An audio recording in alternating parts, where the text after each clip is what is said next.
flesh on my tongue, iron in my lungs, blood on the snow, name on their shields, night in my veins, storm in my ears. Wolves trace our steps, God's count our kill. You are waiting for Valhalla, I can hear it in your roar.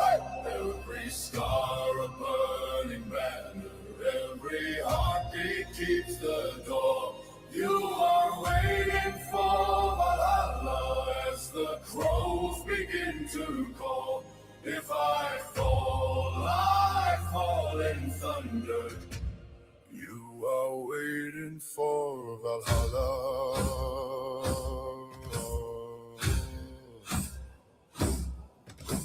Frost on the oars, breathe like white smoke. Eyes on the shore, fire in the dark. Both on my tongue, salt on my cloak. If this is the end, let it leave a mark. You are waiting for Valhalla, I can hear it in your roar. Every scar a burning banner, every heartbeat keeps the door. You are waiting for Valhalla as the crows begin to call. If I fall in thunder. You are waiting for Valhalla. If I do not see the morning, carry my name in your mouth. Raise up the horn, pour the glory, let my children hear the shout. Hey! You are waiting for Valhalla, I can hear it in your roar. Hey! Every scar a burning banner, every heartbeat keeps the door. You are waiting for Valhalla as the crows begin to call. If we fall in thunder. You are waiting for Valhalla.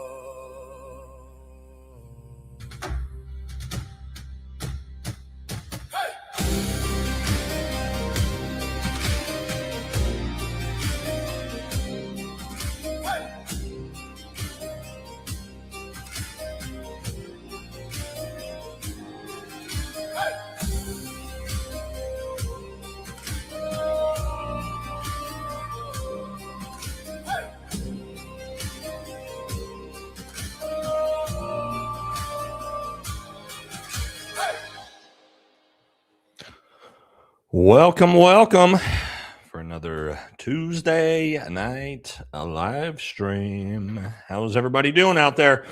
We got a wild one today, huh? A lot going on right now. Obviously, we're well aware. As you can see, one of the main things we're going to talk about is, yes, it is official. The United States has surrendered objectively. I'm not being, satirical or facetious. We have given up, thrown in the towel. At least for now, until Friday. Things could, anything could change by then. But for now, it is looking like the United States has surrendered to Iran. So we're going to talk about that. We're going to talk about the UFC event. A lot going on with that, from Sean Strickland getting arrested to Eric Trump is in hot water for getting caught for trying to get insider information on rigged UFC fights from a UFC employee. Whoa, shocker. No way. Trump out there trying to commit fraud. I know, it's crazy. Then we're going to talk about the economy, talk about, all the regular stuff. How's everybody doing? Where are we all tuning in from? You guys are already ahead for it. Yep. They haven't stopped bombing Lebanon for a second, turns out.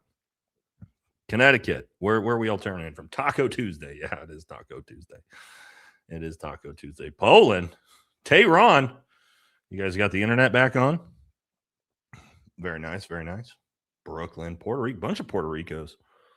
Interesting. Boston, Kansas, Fairview, Oregon. All right, that's close to here. A little bit. Tehran in the house. Okay.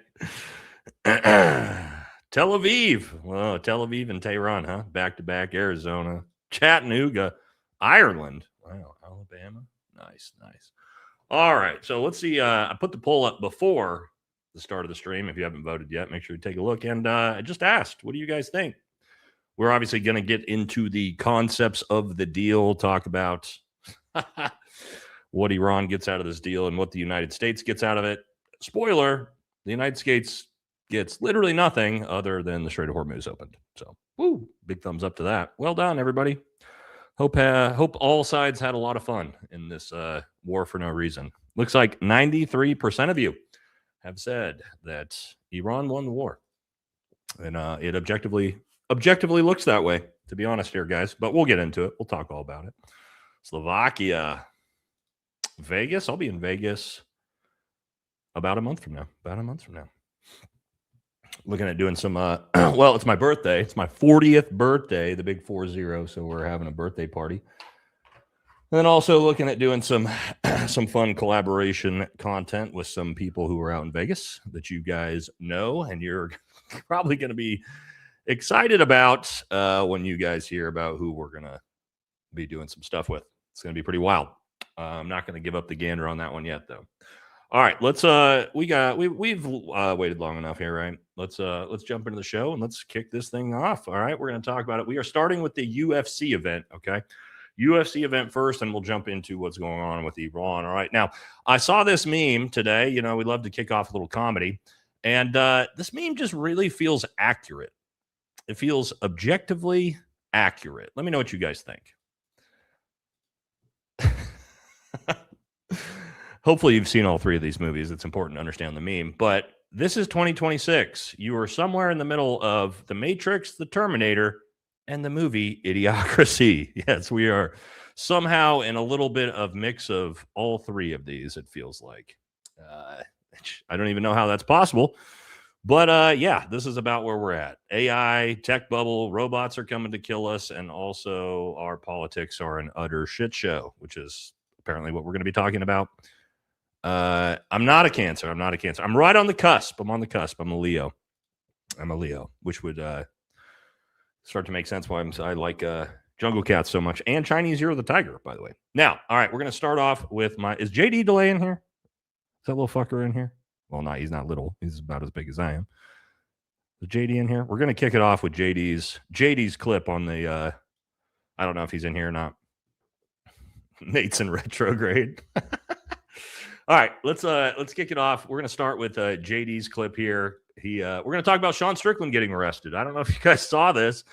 This is literally Sean Strickland's page where he posted this. Well, JD did a reaction to it, but if you hadn't heard, yeah, Sean Strickland he showed up after being banned for criticizing our greatest ally. Showed up, as you can see, just dogs out, barefoot, getting arrested at the UFC event. Absolutely amazing. The people's champ, the people's hero, Sean Strickland. Just an unlike. I mean, I've always been a big fan of Sean Strickland personally, guys, as a fighter. He's one of my favorite fighters, but he is turning into just a Rocky Balboa-esque figure. Let's take a look at this because there's some really good footage in here. Sean Strickland just got arrested at the White House UFC event. Wow.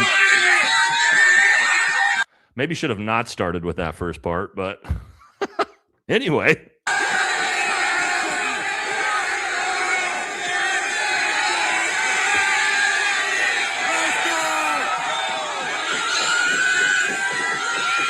So apparently he wasn't supposed to be there, and he definitely wasn't supposed to storm the stage. And the police and the Secret Service didn't think it was nearly as cool as the rest of America did. It's still not clear whether they took him all the way to the jail and they're charging him or not yet, but with the look on his face, I'm pretty sure he thinks it was worth it. Dogs out, dude, on the hot pavement. Absolutely wild. Now, again, I don't know. Have you guys heard? He did get apprehended and I believe arrested. Have you guys heard? Did he get charged? Has Sean been charged with anything yet? I pray to God they're not dumb enough to try to charge him with anything. I think they just forcefully removed him from the event. But he was there. He did. Yeah, he did. I didn't think he got charged. Hopefully he doesn't get charged. That'd be ridiculous. But anyway, let's take a look at some more footage of him ruining the UFC event for our greatest ally.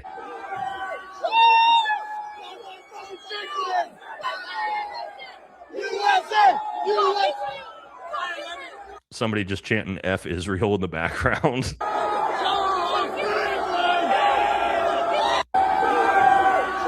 So again, just the people's champ. Here he was.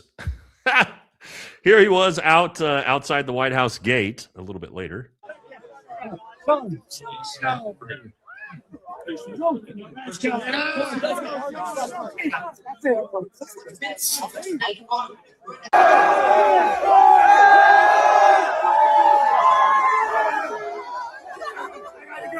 I gotta go.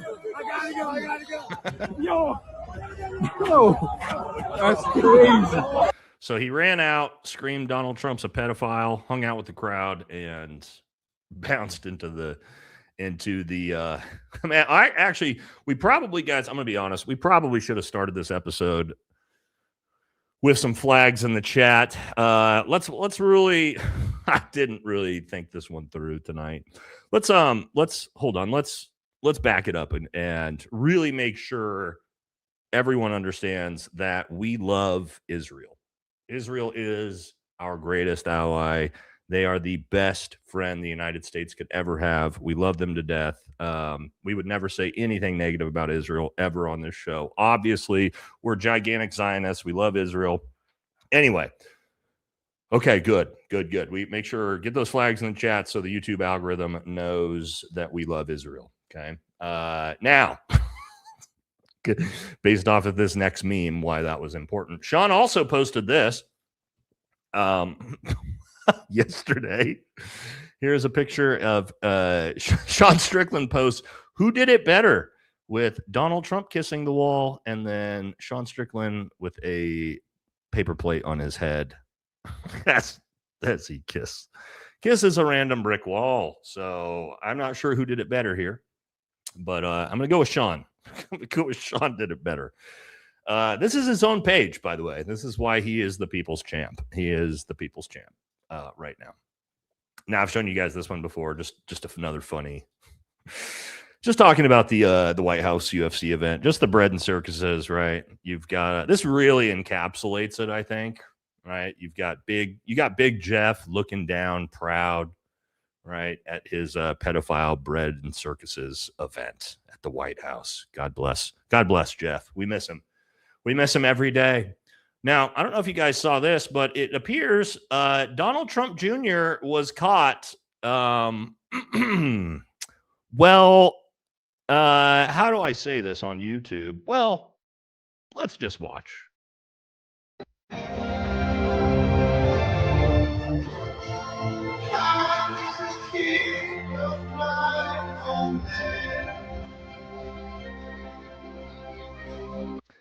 Yeah, so that's that's not good. I mean, I get you're a Trump and you think you can do anything you want in a public place, but yeah, little Hunter Biden special from Donald Trump Jr. as he's caught on camera. Again, I'm not gonna say what he was doing on YouTube, but we all got to watch that with our own two eyes. So, proof? Yes, sure. Let me show you the proof. Here you go. You ready? Here's the proof. I will play that exact same clip for you again. Because if, you know anything about... Oh, where'd it go? Did I lose it? Oh, here it is. If you know anything about white powdered substances, you already know what you just watched. You are well aware of what you just watched. If you're someone that's a Mormon and has never, been around anything like this in your life. I get it, but here's your proof.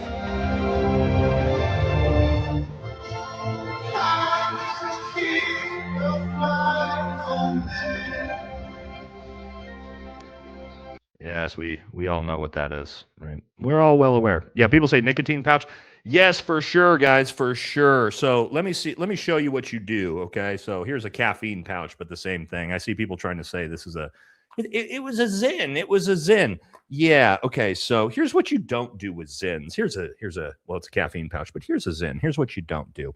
You don't take the Zyn and you don't hide it between your legs as you prep the Zyn like this, trying to keep it very, very secret between your legs.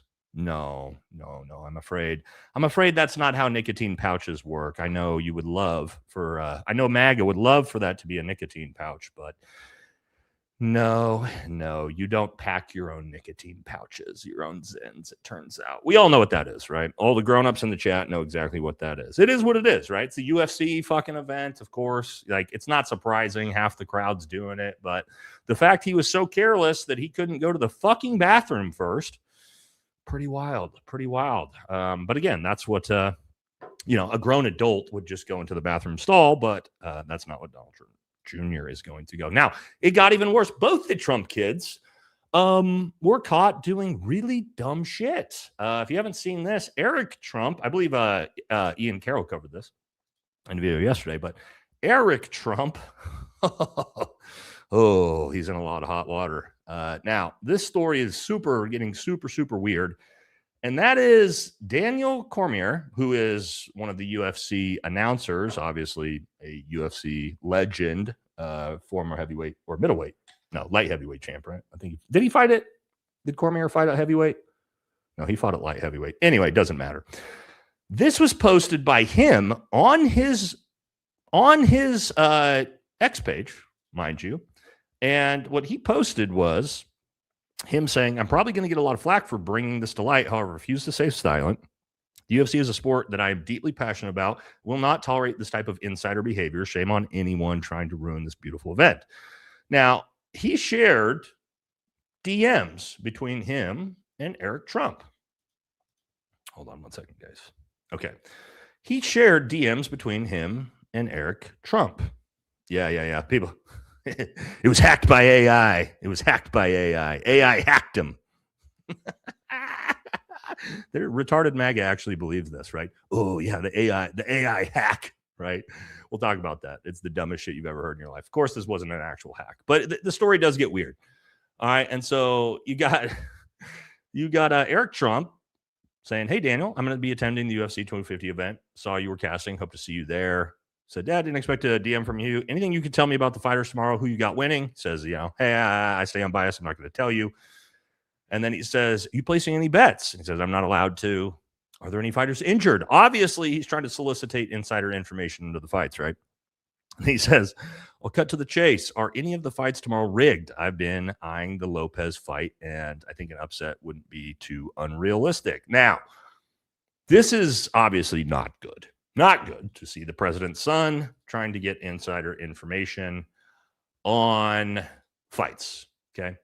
Now, where this starts to get a little odd is that Eric Trump then claimed, of course, that this, again, like the guy in the chat just tried to say, this is fake AI generated screenshots being circulated online. I have never spoken to Daniel. He has since deleted the post, which means, yes, Daniel Cormier did post this on his own X page, which confirms it was fabricated.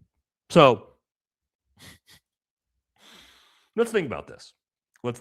Of course, I get why they're trying to obviously unfuck this. It looks so bad, right? So they're trying to unfuck this now. What are the odds that someone uses AI to hack Daniel Cormier's X account during the fights and post random messages between him and Eric Trump that are AI generated, mind you, asking about insider information of the fighters?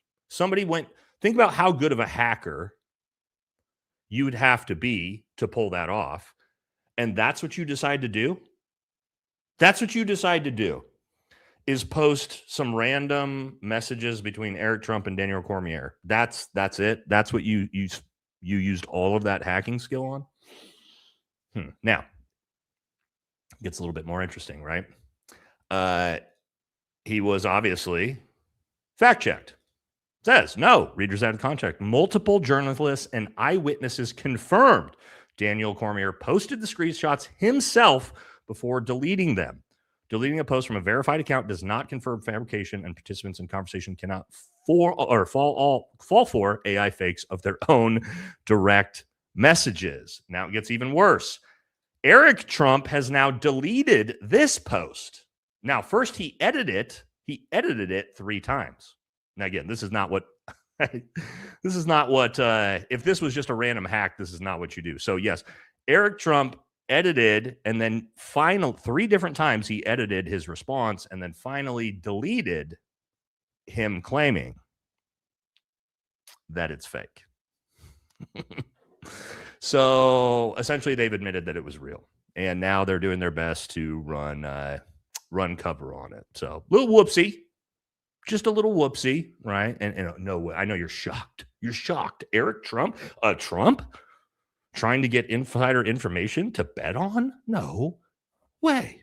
The Trump family would never, ever do that, would they? They'd never do that. No, but obviously, yeah. So Eric Trump's deleted that. They're trying to say it's not real. It's very obvious that it's real. It is what it is, right? But the corruption knows no bounds. This is also, we found out that, Donald Trump's, the fighters will be paid in crypto from the Trump's family crypto company. They're getting paid in Trump meme coin. Yes, you heard that right. No fraud or conflict of interest there. Just the United States president holding a UFC fight at the White House, sponsored by his own companies, paying the fighters in his own crypto.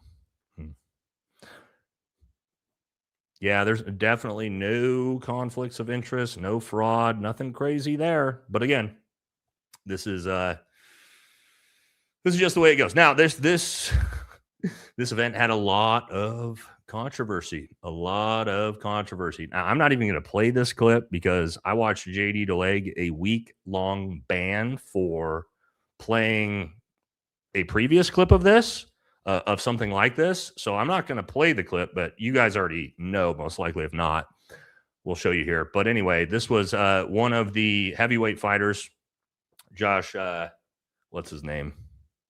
Kotick or whatever the fuck his name is. He decided, and again, I'm not going to play it because I'll probably get my stream pulled down and I'll probably get a community guideline strike for playing it. I'm sure you guys have seen this, but he obviously made a joke about, I don't know if he's saying it a joke or not, about Michelle Obama, right? That we have all heard a lot of times. Hoke it. And, well, it doesn't look like it's going very well for him. Again, here's the thing, guys. You know me. I don't give a fuck about words. I don't give a fuck about words at all. He said something mean about Michelle Obama. Do I care? No, I don't. Do I think that was an inappropriate time to say what he said? Abso-fucking-lutely.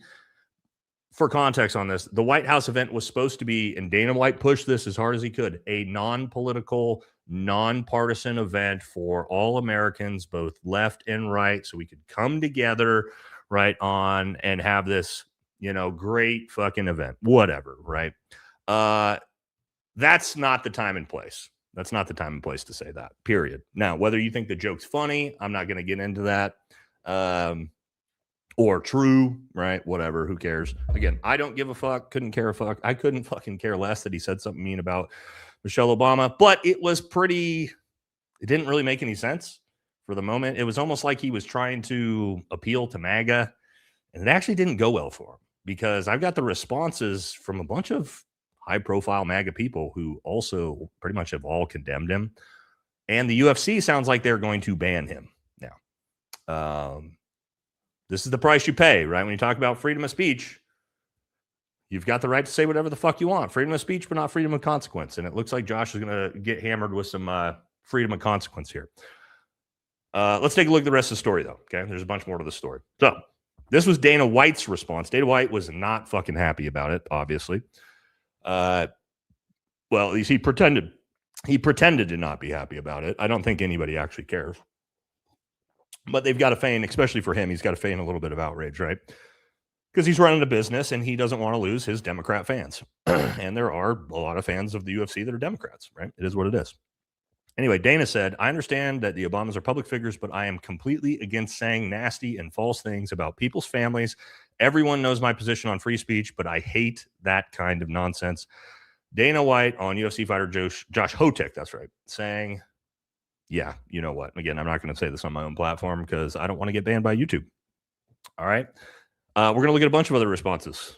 Here is another one. Here is Shane Gillis, right? Shane Gillis, who, by the way, I know MAGA thinks that Shane Gillis is MAGA. He is most certainly not MAGA. In fact, he is making fun of MAGA and pretty much everything he does. And so when you get a real take from him, you'll realize, yeah, he actually didn't like this either. Hey Shane, how'd you enjoy the night, man? Pretty cool. What do you think? It was incredible. What do you think? What do you think of him saying that Obama's a man? I didn't love that. Come on. Shane, jump in here. How come? Jump in, Shane. Why do you think? Shoot me, guys. Come on. How was it? Shane, what do you think of that player? Shane, what Oh, do you I think don't of like that shit. Trump's job? There you go. It's in office. Poor Shane. He gets asked two tough questions here. He gets asked, what'd you think of the junk? And he said, I don't like it. He asks, what do you think of Trump's job performance? And he fucking laughs and looks the other way, right? He's in a tough position, part of the Manoverse. MAGA thinks that he's a MAGA guy when he's really not. He's a comedian. But anyway, that's not all. There is more. Check this out. Lady G got asked about this, of all people. Sorry, hold on. Hey, Senator Jacob with TMZ. I just want to get your reaction to the UFC fighter last night who called Michelle Obama a man. I saw that you were at the event. Not good. Not good. No, it took away from the event. It was a fun event. It was to celebrate America's founding, who we are as a nation. You know, it was sort of a modern day gladiators fighting hard and shaking each other's hand and the spirit of sports. Mm-hmm. That was not the spirit of sports. Mm-hmm. So you were there. We saw you entering. What was your reaction when you heard The guy was an idiot. And when people were around you? That's the end of that one. So anyway, pretty much everybody is shut this down left, right, and center as just fucking cringe, I guess. I don't know.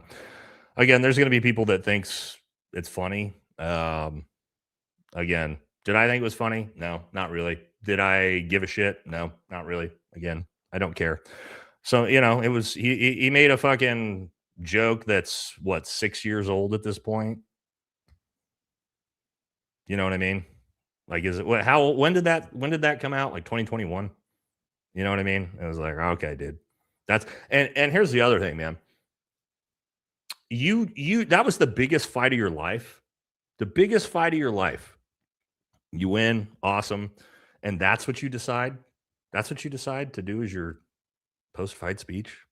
Okay. I mean, cool. Again, I couldn't care less. Words don't offend me. You guys know that. Left, right, or center, attacking whoever. Who cares? But I don't know. Maybe it was supposed to be funny. What do you guys think? You guys think it was fucking cool? Do you think it was cool? Do you think it was cringe? Let's do a poll on that and see what you guys thought. All right.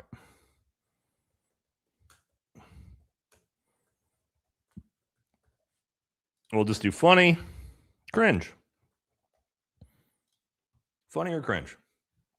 Again, you think whatever you want. I don't care.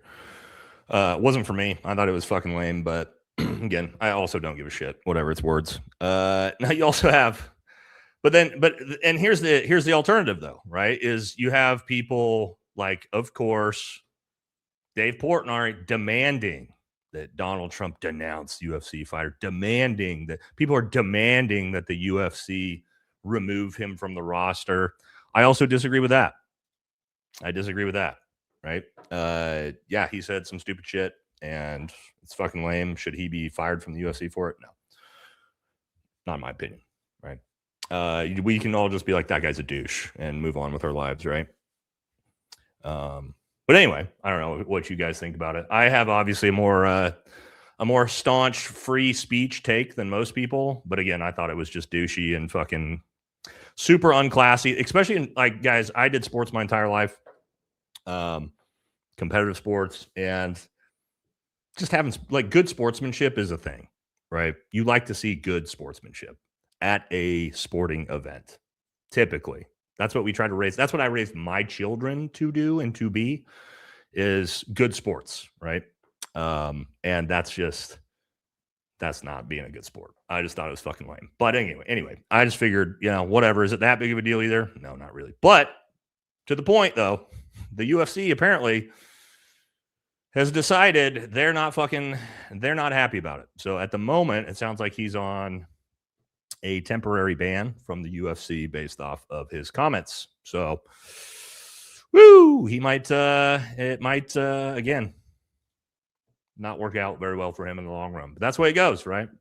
You got freedom of speech, not freedom of consequence. It is what it is. All right, now let's jump into the next part of the show, which is going to be a little bit mixed between Iran and what we talked about in today's video, which is Pete Hegseth is looking like he may be on the way out. Looks like he may be getting fired, which, to be honest, would make sense. What happens typically when you lose a war, you fire the Secretary of Defense. That's pretty normal. But as you can see here, we've got President Trump is reportedly considering sacking. The reason is kind of crazy, though. Is not because he lost the war, is reportedly considering sacking War Secretary, Pete Hegseth, and CIA Director John Ratcliffe for opposing a prospective peace deal with Iran. Now, what it sounds like, did I lose my story? I lost my story on it. Whatever, let's talk about it. What it sounds like what happened is Marco Rubio and Pete Hegseth were very, very heavy-handed in trying to convince Donald Trump to not come to the peace deal, right? Rubio and Hegseth, on behalf of our greatest ally, are trying to continue the war. They don't want the war to end. And apparently they were coming out in the media and saying some things along the lines of that, and Donald Trump is fucking pissed about it because Donald Trump obviously wants this to go through. With good, bad, or indifferent with Donald Trump, he wants this war to end because it's a political disaster for him. He knows this has wrecked him politically. The midterms are coming up. So Donald Trump wants the fuck out of this war. We do know that. But everybody's trying to hold him back in. Zionists are trying to hold him back in, right? So we don't know for sure what's going to happen, but I did show this earlier. We should just make fun of Pete Hegseth, right? Like, because that's just always an objectively fun thing to do because he's a fucking douche. And here's old fake weights Pete. He's dropped a new banger where he is working out in Gitmo, and he decided this video was a smart video for him to share to show how strong he is. Yes, Pete Hegseth on the bench with benching 135 pounds, by the way. Oh my gosh, we'll talk about that. Now, he was posting this as if to brag because he was able to put up 44 reps of 135. Let's take a watch together. Absolutely incredible. First thing to notice, he is half repping the bar. So these are basically, you could cut this in half and probably be around 22 real repetitions if he were actually doing them correct. His form is absolutely horrible. His elbows are flared way out. For those of you who lift, already know what I'm talking about. For those people who don't lift, just understand this looks pathetic. Okay, this looks like someone who's barely ever lifted weights before in their life. And here you go. 7, 8, 9, 10. Let's fast forward to him getting to 40. And wait, see, here we go. Form is terrible. He looks terrible, but here we go.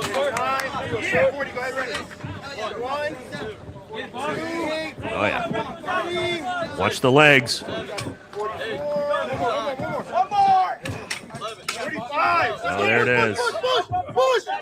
Oh my God. Somebody get in here. 44. Just looking like a 50-year-old lesbian. But, you know, okay, let's explain some things. I don't know why you would post that as if 44 reps of 135 is impressive to anyone. I talked about this in my video. That's what I warm up with, guys. When I sit down to bench, the very first thing I do after I've done, you know, my other warm-ups, right? Just to get the blood flowing is I throw on 135 on the bench, and I'll throw probably 30, 40 half reps in, just like he did. That's my warm-up. That's before I start actually lifting. That he is bragging about doing my warm-up and failing at it and barely managing to get 44 reps. Like 44 again, like I don't know how many reps of and this isn't me, guys. Like I know there's hundreds, if not thousands, of people in the chat right now. No, somebody said that's not fair. No, that just this average male. The average male warms up with 135. The average male. Right? But anyway, it just like the fact that he thought that was going to be impressive to people to post online. Why would you do that? Why would you do that? Anyway, I don't know how many reps of 135 I could do. Hundreds, probably over 100 before I actually got to the point of even like slowing down because it's just so light, right? But anyway, just why the Secretary of War is out there posting that. And for those of you who, and there's people who try to say, well, you know, that was his last rep. Well, I mean, we can look at things like this. Like, why would you go out and film yourself doing this if you don't know what you're doing? Like, look at like this, like the I'm sorry, guys. I'm trying not to be too rough here, but like this with the I mean, I don't want to make any, somebody said it in the chat comments, right? We're not here to, you know, but I mean like limp wristing with, and these are guys, these are 15s. These are 15 pound weights, right? Why would you film this, dude? I don't understand why he keeps doing this. It's so embarrassing. He's so unathletic. He's so weak. It looks so bad, you know? It's like, dude, just put a suit on and don't film yourself fucking working out. There's nothing wrong with like being at his fitness level, but trying to like film this and put it out like you're a tough guy, it's just, it's tough to watch. It's tough to watch. It is what it is, right? Okay. Now we'll take a quick break here. Not a quick break. We're gonna do some super chats. I don't mean an actual break. And then we're gonna get into the actual deal. Yes, we actually have at least what's been put out to us and confirmed by JD Vance, the actual framework. I should call it framework of a deal. There's no actual deal yet, right? The frameworks of the deal. We're going to look at that next and talk about it. And we're going to see how we have objectively surrendered, right? Objectively surrendered. All right, couple super chats here first. Will BB release the big defaults? There's a lot of people saying that this is coming. What's going to happen if Donald Trump takes the peace deal? There will be punishment. And a lot of people think this is what's going to happen. Is Israel's going to release all the rest of the files? We'll see. Eagerly waiting Nate's take on the FBI discovery that Fox won't shut up about. Or are we talking about the FBI stopping that FBI terrorist plot? Yeah, we're going to talk about that here in a minute. We're getting to that in this section, Bobby. Worst bench press? They're both bad. Mamdani was pathetic. But the difference is Mamdani is not out there trying to LARP as a tough guy, right? Nobody's expecting Mamdani to get below the bench and be like me, okay? But Pete Hegseth is trying to LARP as that. Pete Hegseth is filming videos of him using fake weights, 10-kilogram weights, trying to pretend those are 45 pounds when he's really benching 188 pounds, trying to pretend he can bench 315 pounds. So that's the difference between Mamdani and Hegseth on that one, right? Mamdani's not actually trying to be a pretend tough guy like Pete is. Kangaroo Bot, thank you. Big $50 donation. Very, very generous, brother. What's going on, man? Happy Tuesday, Nate from Spicewood, Texas. What do you think 2028 is looking like? In the current form of things, I think we're going to get a Marco Rubio, Gavin Newsom ticket. Or not ticket, but general election. That is me being pessimistic. Hoping that we get real candidates on both sides of the aisle that show up after the midterms. Thomas Massey's. I don't know who the Democrats fucking have. That's an America First. That's not just a APAC first leftist, a blue MAGA. But I'm hopefully we can get some real candidates. Am I confident that we're going to get any real candidates? No. I think we're going to get trash can. Like you get a vote between fucking the dumpster and the trash can. Gavin Newsom and Marco Rubio, probably. Sadly. That's what it's looking like at the moment. But we might get lucky. Lisa, thank you. No comment. Appreciate it. Very generous of you, though. MD Turner says, one of the very few times in my 78 years I have been embarrassed to be an American. Yeah. I'm not embarrassed of America, but I'm embarrassed of our government. You should 100% be embarrassed of our government, right? I'm not embarrassed of the country. I'm not embarrassed of the American people. I'm embarrassed of the American government, obviously. Could you please tell me from your war experience if people really scream when on fire, or is that just the movie, please? Only person I've seen on fire was... Shit, I don't know. Can I even talk about this? Yeah, probably. It's morose, but that's part of war. Only people I've ever seen on fire were dead bodies after airstrikes that we had killed. And so you don't hear people screaming when they're dead. So, yeah.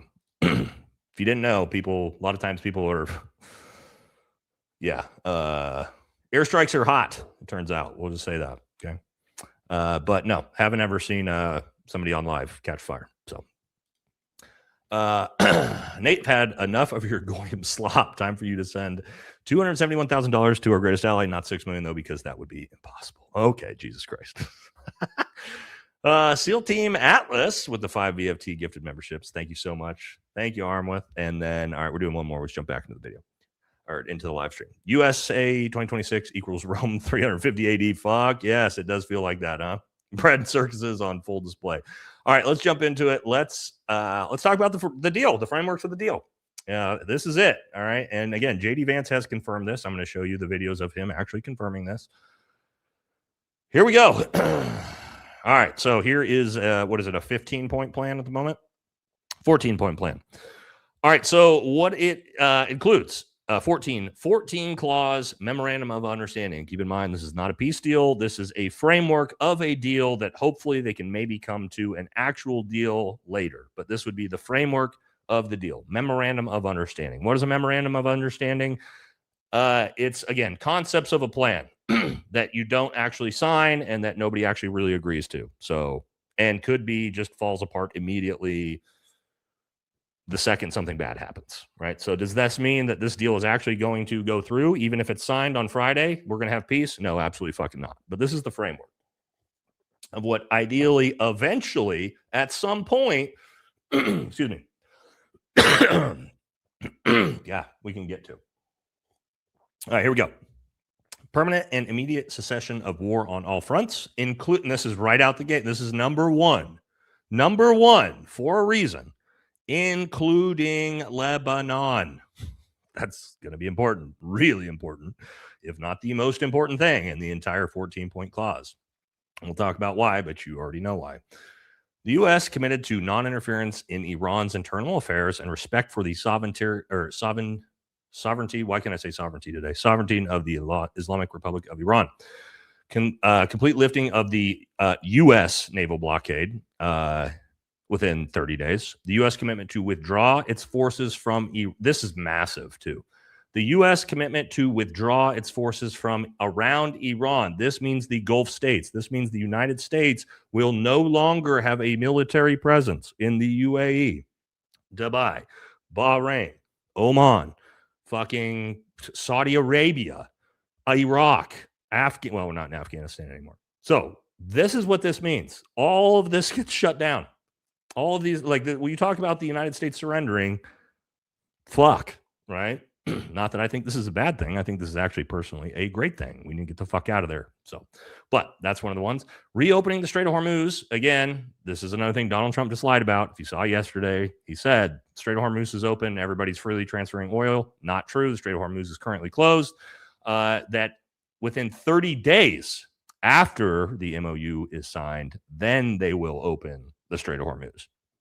So it's going to be closed for, even if everything goes perfect, it's going to be closed for up to another 30 days. Suspension of sanctions on the sale of oil, petrochemical products, and derivatives, and full access of Iran to its financial resources. Iran has been sanctioned by the United States for the last 47 fucking years. All of that will end, which is going to make them the most powerful country in the Middle East overnight. But we've got plenty more. Don't worry. Here's the big one, of course, and this is confirmed by J.D. Vance. As much as Donald Trump wants to say it's not true at the moment, this is part of the deal. And this is why the Zios are so fucking mad, right? Mark Levine, Lindsey Graham, Ben Shapiro crashing out about this. The necessity for the U.S. and its allies to present reconstruction plans for Iran amounting to at least $300 billion fucking dollars. That is on top of some other things, or there's more money coming. This is just the reconstruction. On top of the $100 billion that we spent destroying the stuff we're going to repair, right? 60 days of negotiations to reach a final agreement based on nuclear issues and complete lifting. So there's not even any agreements for them to give up uranium to us, right? 60 days to discuss it further, right? Reiteration of Iran's commitment under the NPFT treaty to not produce nuclear weapons. You know what this means? This is the Obama JCPOA deal. Literally, we already had this before the war started. Yay. Right back to where we started. During the negotiating period, the U.S. has committed to not add forces in the region and not impose new sanctions. So no more troops coming to the Middle East. And then here's another one. Release of an additional $24 billion of Iran blocked funds during the 60-day final negotiation period. Keep in mind, this is the exact same thing Obama did, except Obama released $1.7 billion. This is 15 times what Obama did. This is just objectively what it is. I know MAGA, they're still fucking got their heads in their sand. Some of them praying that this isn't true. This is just what the framework is. All right, formation of a supervisory mechanic to implement the agreement, Pakistan or something like that, China, etc. The final agreement will be approved by a UN Security Council, and then final negotiations will not begin before the release of half of Iran's blocked funds. This is big. Check this out. We won't even come to negotiations until we give them $12 billion. So Iran is actually requiring $12 billion up front by Friday to even engage in negotiations to begin with, to give them an extra $300 fucking billion on top of that. So for anybody who thinks the United States won the war, if that's the deal, you are objectively retarded. Okay? The United States didn't win anything. We got the Strait of Hormuz opened. That's it. That was the win. That was the big win. Okay? Now, do I have a problem with this? No. I do have a problem with 300 billion fucking US taxpayer dollars. That I got a fucking problem with. Do I have a problem with this being the end of the war under the framework to where Iran becomes the hegemonic superpower of the Middle East? No, I don't give a shit. I couldn't give a shit less. Why does that matter to me? Because Israel won't be the hegemonic superpower anymore? I don't. Good. That's great. Also, another great thing, and we're going to talk about this, and this is why the deal will probably never go through, is that this will be the end of the Greater Israel Project. The Greater Israel Project dies with this agreement. You might be asking, well, how is that? Why is that? Because Donald Trump, this is the last moment for Israel to get it across the finish line. They have to have the United States, and they have to have the United States military to accomplish the project. Without that, they can't do it. They have to get rid of Iran's regime to pull this off as well. That's not going to happen now. And so Israel basically is looking at this going, if this goes through, we're done. We're cooked. We're not going to achieve any of the Greater Israel Project. It's not going to happen. It can't happen. Why? Because American sentiment towards our greatest ally is getting worse and worse and worse and worse, especially with upcoming generations. And so they know we have to get it across the finish line during Trump's presidency. If they don't get it across now, it's never going to fucking happen, ever. And so do you think Bibi is going to lay down and just go, you know what? I've been working on this for 30 plus years. It's my entire life goal as a prime minister. That's okay. That's okay. Never mind. Never mind. You know what? We tried our best. We didn't quite get it across the finish line, but that's okay. I think that the next couple days or the next couple months, because again, there's still plenty of time, even if this gets signed on Friday, there's still plenty of time to ruin the deal, an actual peace deal. This is probably the most dangerous time the world has ever seen leading up into this peace deal getting finished, because they cannot let this peace deal. They cannot let this peace deal go through. And they're saying it out loud, by the way. They're again, they're not hiding it. We're going to get to the shit they're saying here in a second. But Donald Trump now is trying to say that this is not true. We got some big problems. We got some big problems because J.D. Vance has already confirmed it. But the White House is now saying that Iran agrees to never have a nuclear weapon. But the story, I love that he I'm sure they did this on purpose, because he's not wrong. He's not lying here when he says also the story that the U.S. is paying Iran $300 million is fake. He's right. This would be a fake story because it's not $300 million. It's $300 billion. He says this is news put out by the Democrats. Well, the problem for Trump and for the White House is this is not a story that was put out by the Democrats. This is a story that was confirmed by J.D. Vance himself. Walk through some of this. The Iranians are saying that they're going to have access to a $300 billion reconstruction fund. True or false? Well, Ed, that's the sort of thing they could have access to, funded by the Gulf Coast Coalition, so long as they honor their end of the obligation. I think that one of the things you're going to see, Ed, and people have to be skeptical of this, is that the hardliners in the Iranian system will overemphasize the benefits that Iran gets while underemphasizing all the things that they have to concede. They don't concede anything. They don't concede anything. But again, he admitted it himself. He flat out said, yes, if they, what was the conditions? If they do what they're supposed to do, then they'll have access to the $300 billion. I mean, he fucking admitted it. He said it out loud. J.D. Vance, that's the vice president, straight up just said, if they do what they're supposed to do, they'll have access to it. Why would they not do what they're supposed to do? You're paying them fucking $300 billion and removing all sanctions from them? It's brutal. It's brutal. Now, there's some other things that we need to think about, just failures from the United States. We talk about losing a war. So check this out.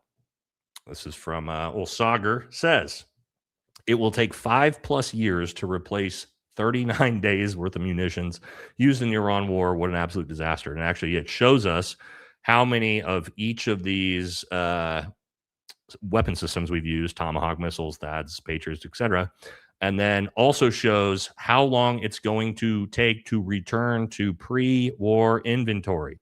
It is going to take us until 2031 to backfill our Tomahawk missiles, 2029 for things like the THAAD system, the Patriot system.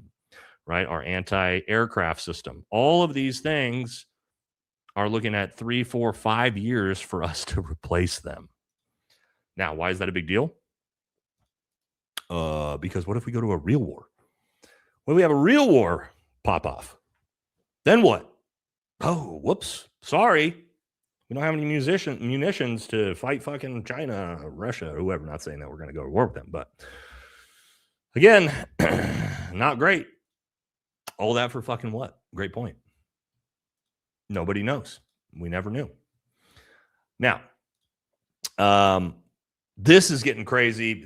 And I don't know what's happening here, guys, because Donald Trump, I don't know if we'll have to wait and see. I can't imagine this is true, but I'm watching him right now, and he has gone just like full fuck Israel. He doesn't even care. And he's like going full fuck the Zionist base. The shit he is saying right now is making them lose their minds. It's making Mark Levine is about to have a stroke. And I'm like, why can we not just have this guy? Why can't we have this fucking orange idiot if we're going to have him in charge? He came out and said this, which they are so mad about. Trump said literally, oil will now flow. I have never cared about regime change in Iran. Now think about all the Raza Pahlavi people, right? We gotta end the regime, free the Iranians. We gotta free the Iranians. Trump's gonna do it. He's gonna do it. And then what have I told you guys from day one? From day one, I said there is a 0% chance we will ever fucking change the regime because you can't change the regime through bombing campaigns. I said that 1,000 times. Everyone knows that. But somehow these fucking idiots fell for that. They actually thought that Donald Trump was going to carry forward regime change in Iran. They actually believed that.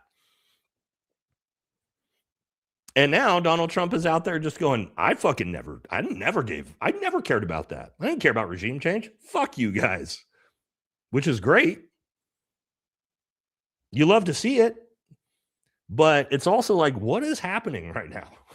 And will he continue forward with it? That's the big one, right? Because they're going to bring, like, you start talking about the Big E files. You're going to see like anything they have on this dude is gonna start, the blackmail is gonna be like, hey, motherfucker, you forget about this. So it's gonna be real interesting to see if we keep this Trump. I doubt it. I can't imagine that we will. But God, watching fucking Ben Shapiro and everybody lose their minds and cry fucking their Zio tears, I don't mind. Trump says, here we go. As far as regime change, I never cared about regime change. This is the third group we've dealt with, and this is the most rational group yet. And as you can see, who's posting these things? Ooh, the Jerusalem Post. Yes, they are fucking furious with him right now. Wild times. Now check this out. This is fucking their own. This is why, guys, is this piece still going to go through in its current form? We know it's not going to because of this. Check this out. Just in, Israeli National Security Minister Ben-Gvir, just maybe one of the worst people on the planet, says, our greatest ally does not take orders from the United States. Trump's agreement does not bind us. The days when Jays took blows and stayed silent are over. Oh, our greatest ally is saying, fuck no. This ain't over. We're not letting you out of this, Trump. We're not letting you out of this, America. We don't take orders from you. Well, that's wild. For one, I agree with him. We take orders from them, right? They don't take orders from us. Should they? Yes, because guess who fucking pays for all this? Who pays for all this? We pay for all of it. You and I, the American taxpayer, pays for all of this. And so I'm not sure what you mean. You don't take orders from us. You should. Again, are we going to get a Donald Trump who stands up to this? I don't know. But again, they're after him now, right? Here's another one. President Trump will go down in history as an even bigger betrayal of the Iranian people than Carter and Obama combined. At least they didn't spend months claiming to stand with the Iranian people while using them as pawns. What the F was the point? To leave the regime intact, to end up right back where we started. These are Zionists, remember? Like just last week, they loved Donald Trump more than anything in the world. Now what are they saying? Congrats, President Trump. So it's a tough time. It's a tough time for Trump right now. Now everyone hates Trump. The left hates Trump. America First conservatives hate Trump. Independents hate Trump. His base was Israel First Zionists. And now they hate Trump. Everyone hates Trump. Now, could we get him to come back to our side? Probably not. It's a pipe dream. It's a pipe dream. All right, we're going to watch along the lines of that. We're going to watch our buddy Dan's video here titled, He Just Spit in Our Faces, talking about exactly what we just talked about. So, folks, it looks like the Iran peace deal is blowing up again for the 50th time.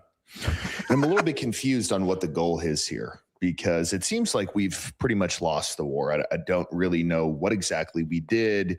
Yep. At first, I thought it was to make sure that Iran never had nukes again, something that Netanyahu's been saying for the past, 30 years. And then it became trying to reopen a strait that was already open.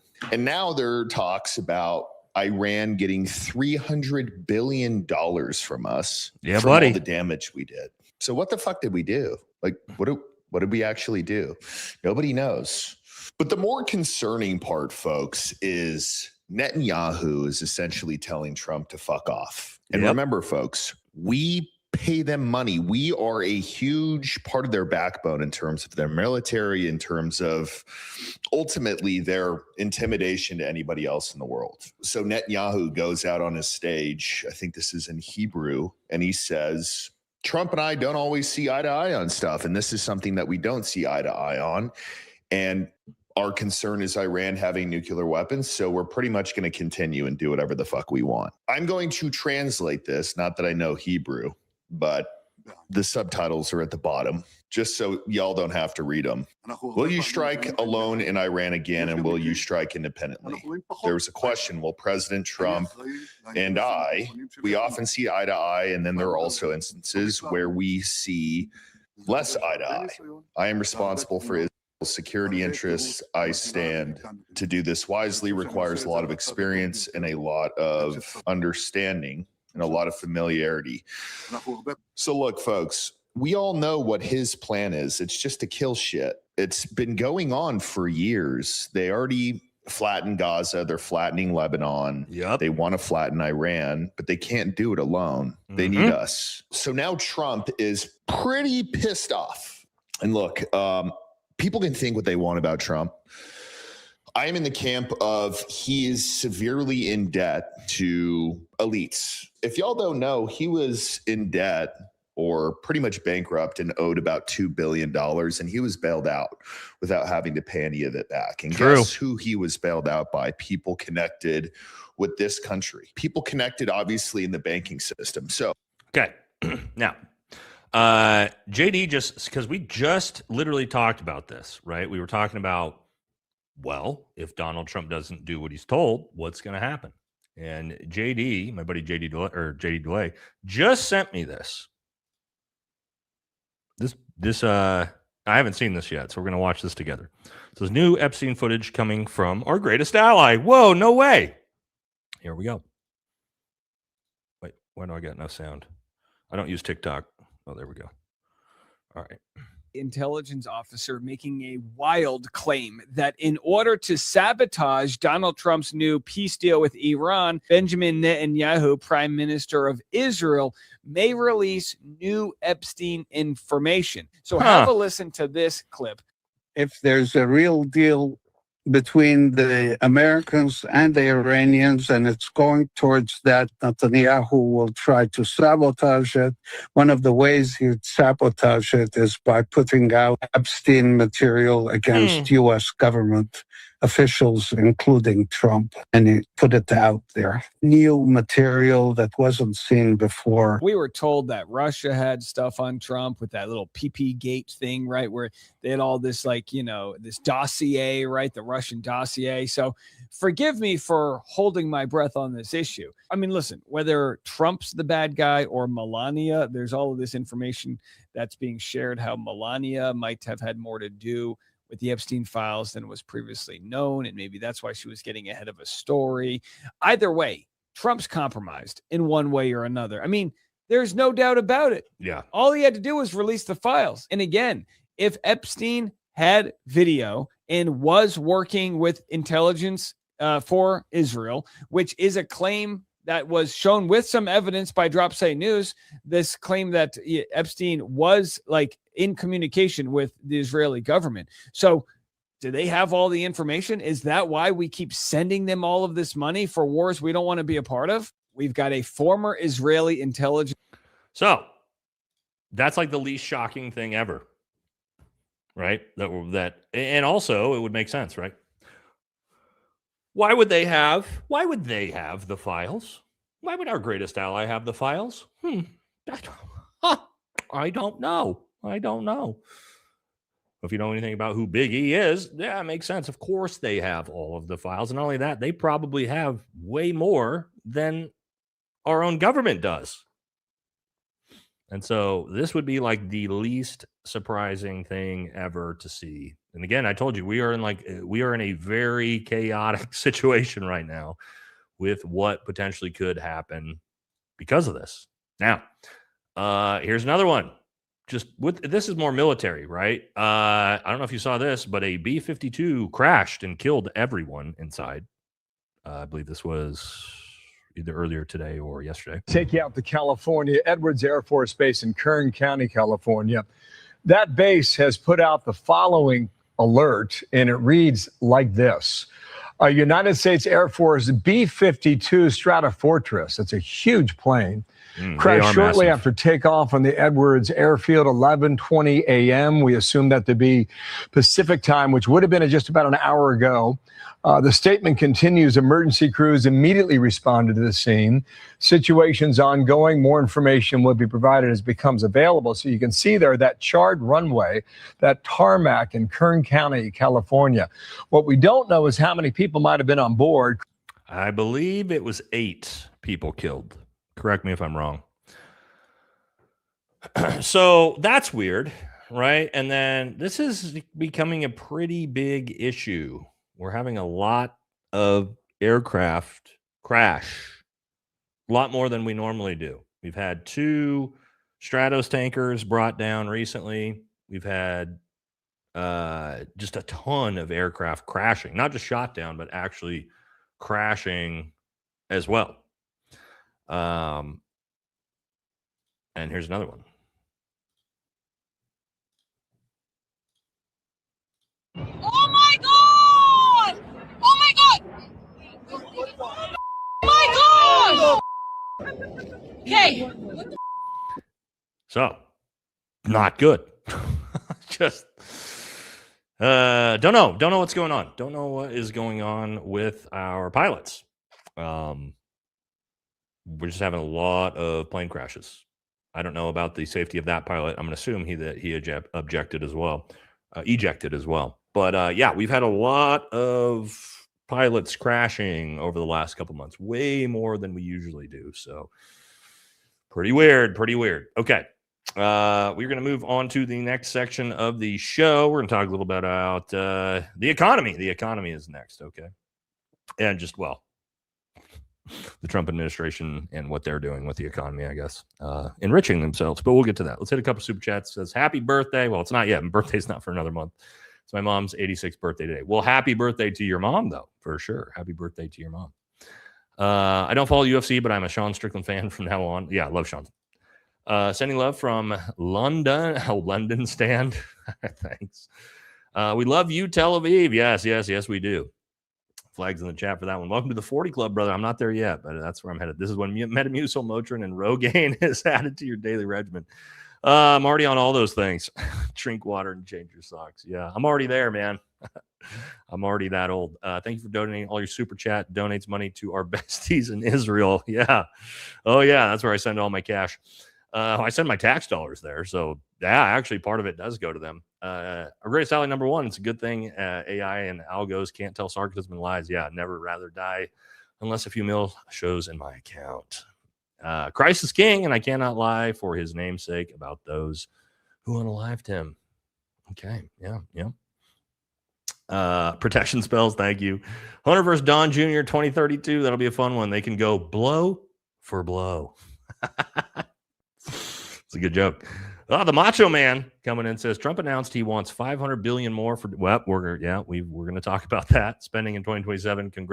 It's literally in the next section, I believe. Congress introduced Bill 224. Seems more like a coincidence. Oh yeah. Right? You like that, Macho Man? Oh, yeah. All right.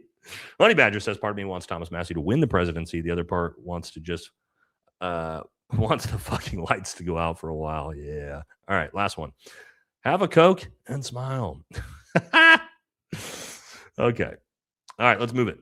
Now, of course, we have to start off with the most viral clip from last week, and that is Donald Trump talking about how he actually loves inflation. Yes, MAGA, inflation is good now. Love the inflation. You know why? Because as soon as this war is over, I can say it now. Something you didn't know. Do you know we've been taking out millions of barrels of oil? By the way, that's not true. 100% made up. We haven't taken any oil out of the strait. Don't know why he said this. Nobody knows it. You know who doesn't know about it? Iran until right now. We took out the other night 22 ships late at night with no lights because they're not on radar because we blasted the crap out of it. We took out. That's why oil's $85 a barrel. Just no, Mr. Trump. Let's say hypothetically that was true, and you managed 20 oil tankers through the Strait of Hormuz. That is such a minuscule amount of oil on the global and world stage that no, it would not affect global oil prices. Even if it was true, it would have like a 20 cents change. So yeah, no, not a thing. But anyway, yeah, 20 tankers is basically nothing. That's like 15% of what a regular day's worth of oil used to be coming out of the Strait of Hormuz before it was closed. It's basically nothing. But as Donald Trump said there, he loves inflation. Inflation is good. It's good now. Did you guys know that? MAGA, I didn't know that. Thank you. I'm sure MAGA, inflation's good now, right? Don't know why he would say that. What's the other big news in the economy this week? Oh, well, you already know. Elon Musk becomes the world's first trillionaire. Yay! It blows my mind how fast the MAGA cucks raced out to cheer this on and defend it. Like it's a good thing that one person has 3% of the United States GDP. One person. Now, I'm not somebody that's a communist that's going to say we need to tax Elon at 99%. Does any one human being need to be a trillionaire? No, they don't. Check this out, though. You think this is bad. We think about the Rockefellers, right? So again, like I just said, Elon Musk's wealth accounts for 3% of the United States total GDP. For reference, John D. Rockefeller accounted for only 1.5 is still a lot, but at the time, 1.5% of the U.S. GDP. And if you don't know about Rockefeller, right, that this is where breaking up monopolies come from because he was so rich that no one thought that anyone would ever hold as much wealth as he did ever again in America. Elon Musk is currently twice that. And this was basically when he had everything stripped from him, right? When they ran or when they got rid of, basically went through the shutting down monopoly process on him. So check this out. This is the cucks, of course, racing out to defend this. Patrick Bet David. Oh my God, this fucking guy. Says double dumb comment. Musk created over 500,000 jobs and thousands of millionaires. What have you created? He's saying this to Graham Plattner. 4-2 combat veteran, Grant Plattner, by the way. P.S. There will be at least 5 new trillionaires in the next 2 to 5 years. This is not a good thing, retard. And I will call you objectively retarded, Patrick Bet David, because you're a fucking moron. I think that's pretty much well known at this point. But why are you cucking for trillionaires, bro? Also, did Elon Musk create 500,000 jobs? I don't know. But I bet we could find that out together. I bet we could fact check that in real time. Couldn't we, chat? I bet we can. All right, let's do it. How many people work for Tesla and SpaceX? Let's see. Again, I don't know. Maybe he's right. Oh, no. He lied. 134,000. That's about, what, 1/4 of what Patrick Bet David's claiming? That's Tesla. SpaceX is about 10 to 14,000. No. Oh, you got Twitter, but Twitter's run by a skeleton crew. There's hardly any people that work at Twitter. That was the entire point. Elon fired everybody. So there we go. Great. Cool. Anyway, why are you cucking for a trillionaire? Like, it's a good thing. It's not a good thing. You know what I mean? All right, here's what I talked to you guys about on Friday, I believe. Or was it last Tuesday? And that is that oil, and this is why Donald Trump is rushing to try to get this deal across. I don't think people realize how close we are to basically oil markets, doubling to tripling overnight, which is about a month or 2 away. And so, as it says here, oil CEOs warn the White House more pain at the pump is coming. Top oil executives are warning the White House that Americans could see an even higher gas prices in the months ahead as fuel inventories fall to critically low levels. According to a report from the Washington Post, industry leaders told administration officials that current stockpiles are being depleted faster than they can be replenished, raising the risk of a sharp price spike if supply disruptions continue. So, starting to make a little bit more sense now why we're panicking and offering to pay Iran $300 billion fucking dollars. This is why. This is why, because things are about to get a whole lot worse if they can't get it figured out. But things are going great for the Trump family. If you haven't seen this newest one in the corruption schemes and scandals that are constant with these two, Donald Trump and Eric Trump became partners in a mining company located in Kazakhstan called the Kaz Resources. And then the company ended up receiving a $1.6 billion U.S. government contract shortly after they became partners in the company. Wow. No way. Womp, womp, womp. Yes. That's just totally normal. Totally normal. Okay.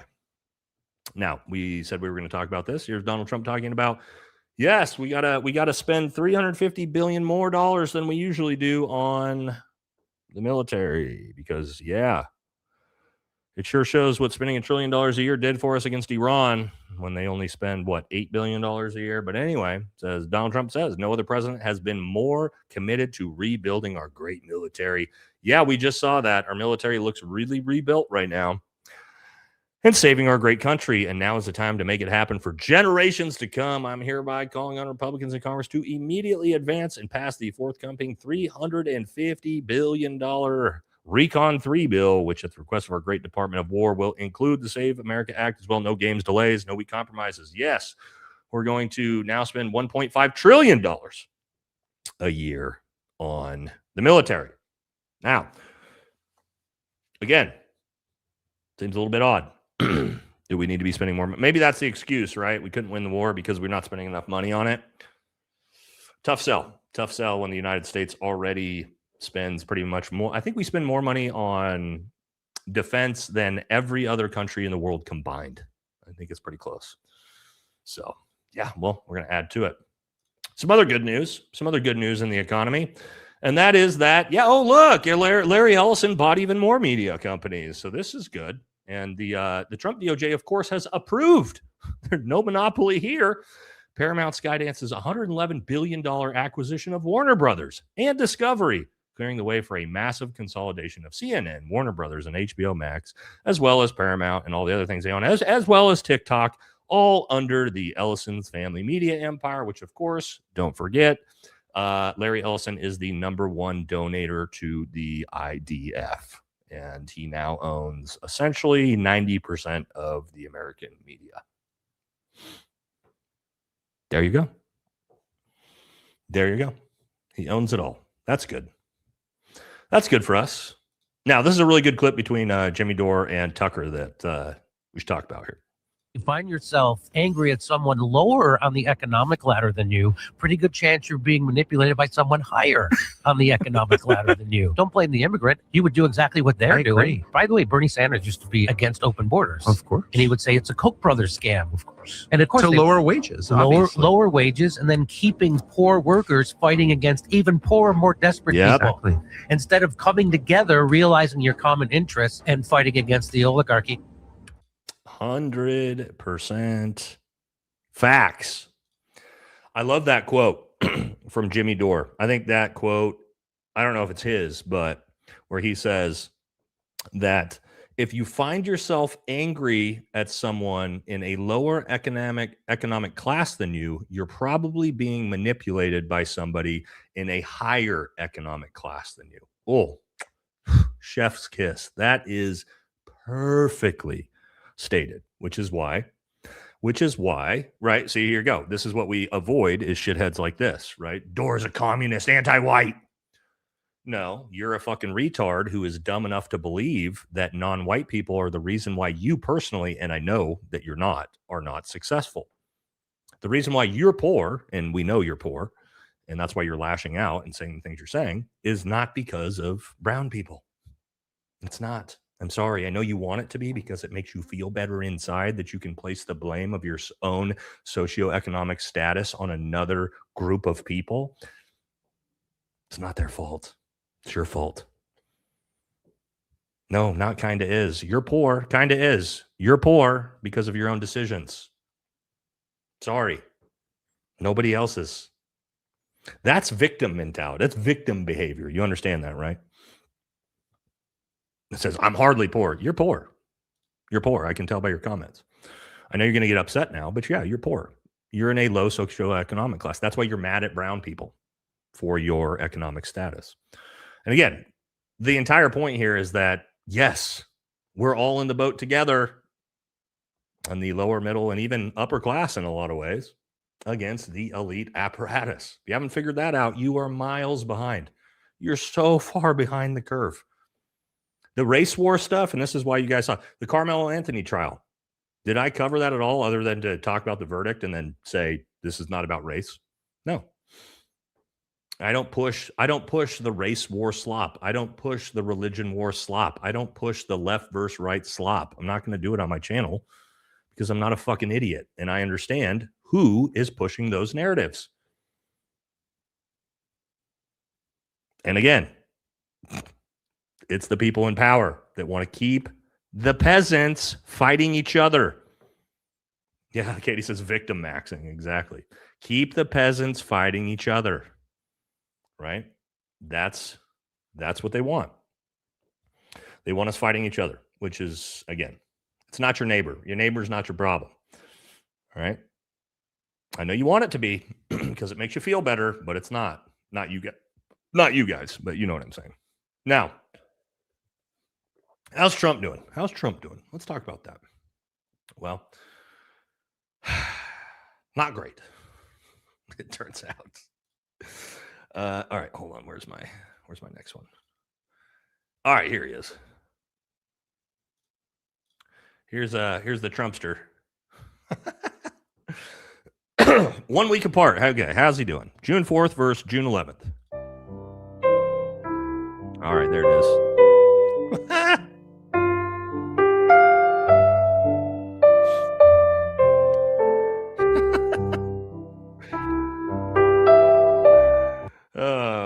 Just asleep. That's what he does.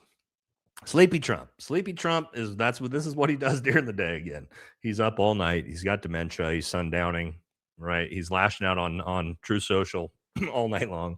And we know that because we can see him posting all night.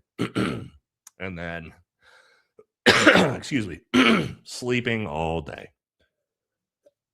Little sleepy Trump. So he's not doing great. Let's see, where was I at? Now let's talk a little bit about the FBI.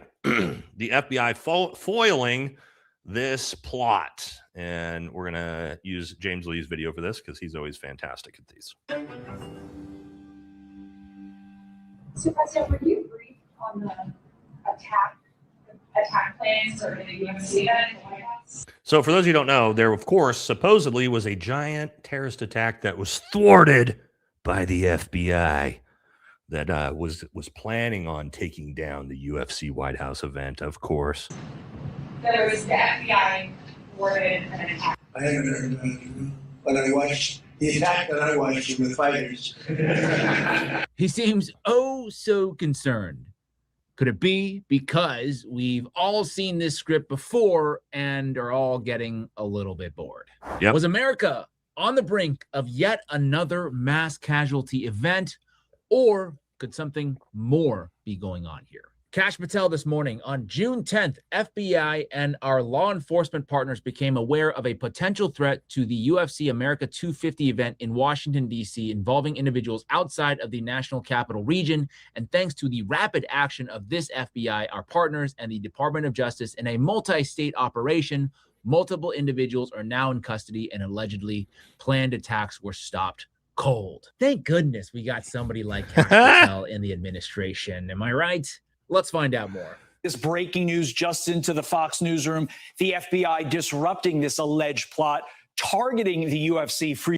How do you know it's fake and gay? Because Fox News is reporting it as truth. Freedom 250 event at the White House. Officials telling Fox a network of nearly 24 potential plotters were identified, with at least 5 people in custody right now. Whoa. The suspects allegedly traveled to Fredericksburg, Virginia to make final preparations for the attack. And the alleged plan allegedly included explosive-packed drones hitting buildings near the event, forcing a mass evacuation, and then steering crowds, get this, toward a pre-staged sniper team. A second wave was then planned to storm the White House gate. The FBI first learned of the threat on June 10th and worked with law enforcement across multiple states to stop it. FBI Director Kash Patel saying, quote, "We are built to detect, respond to, and bring to justice those who threaten the lives of American citizens, particularly during large gatherings like..." Oh, you mean like Charlie Kirk? Yeah, where were you with that one, huh? The historic UFC 250 fight. That's exactly what we did here. Again, to quote Kash Patel, "We are built to detect, respond to, and bring to justice those who threaten the lives of American citizens." Well, let's take a closer look at how they detected this plot. This document that you see right before your eyes is the official criminal complaint linked to one of the primary organizers of the alleged plot against the UFC 250 event, from the U.S. District Court for the Southern District of Ohio. And it says right here, on or about June 10th, 2026, at approximately 9:18 p.m., officers with the Knox County Sheriff's Office and Danville Police Department were dispatched to an address in Knox County in reference to a disturbance. The caller, identified as Proper's mother — Proper is the guy, the alleged organizer — was concerned about her son due to his recent conduct, including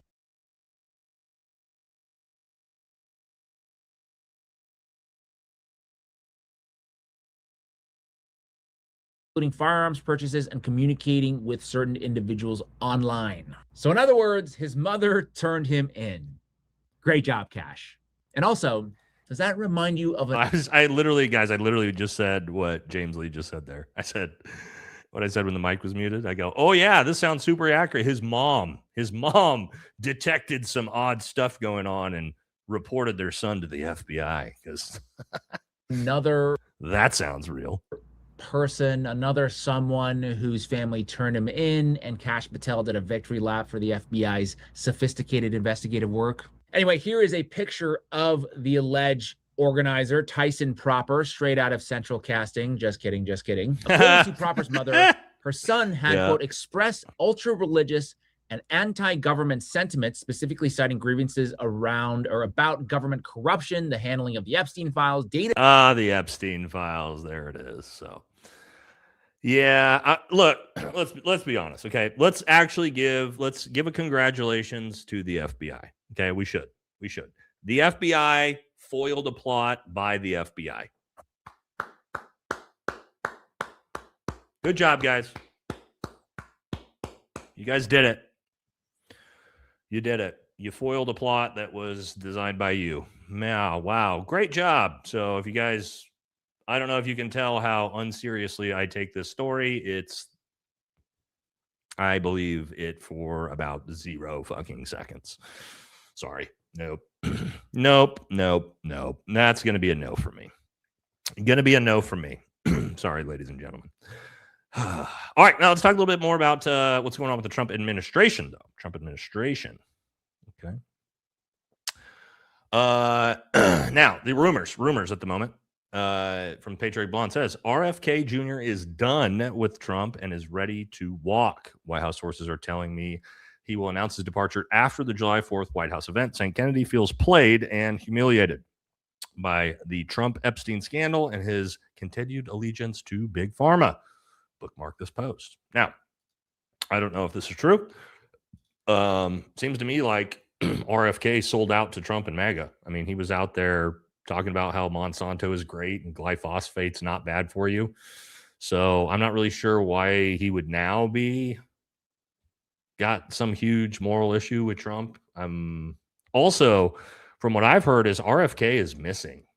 Like, nobody has seen this dude in weeks. He hasn't showed up to his job in weeks. A lot of people think, being that he is an addict, and this is not me shit talking addicts at all, but I mean, I do have addicts in my direct family, and I can tell you, when they disappear and for weeks at a time, and you hear nothing from them,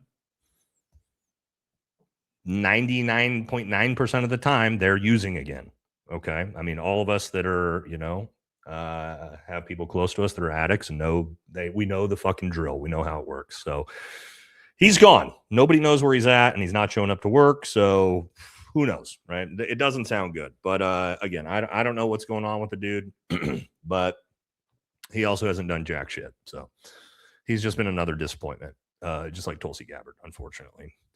But at least people are focused on important things. Representative Anna Paulina Luna, when she's not busy faking being assaulted, is now focused on this. I will be putting forward a resolution to void the fraudulent impeachment of Donald Trump during his first term in office. Yada fucking yada yada.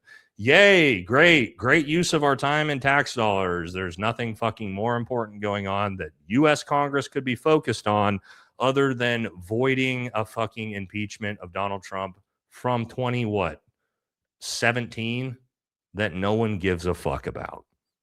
Okay, great. This is why everybody fucking hates politicians. Like, no one fucking cares. And not only that, why are you wasting your time? He's just going to get fucking impeached for 3 more times after the midterms anyway. Why do we care? He's going to rack up 10 fucking impeachments by the time he leaves office. Who cares? Why are we wasting our time on that? Fucking worthless. These people are worthless. Talking about being worthless, the governor race with James Fish. We got to talk about James Fishback a little bit here too, because I've had a change of heart on James Fishback. Okay, I have had a change of heart on Fishback, and we'll talk about why. But here's his opponent, Byron Donalds, who I love this. Look at this.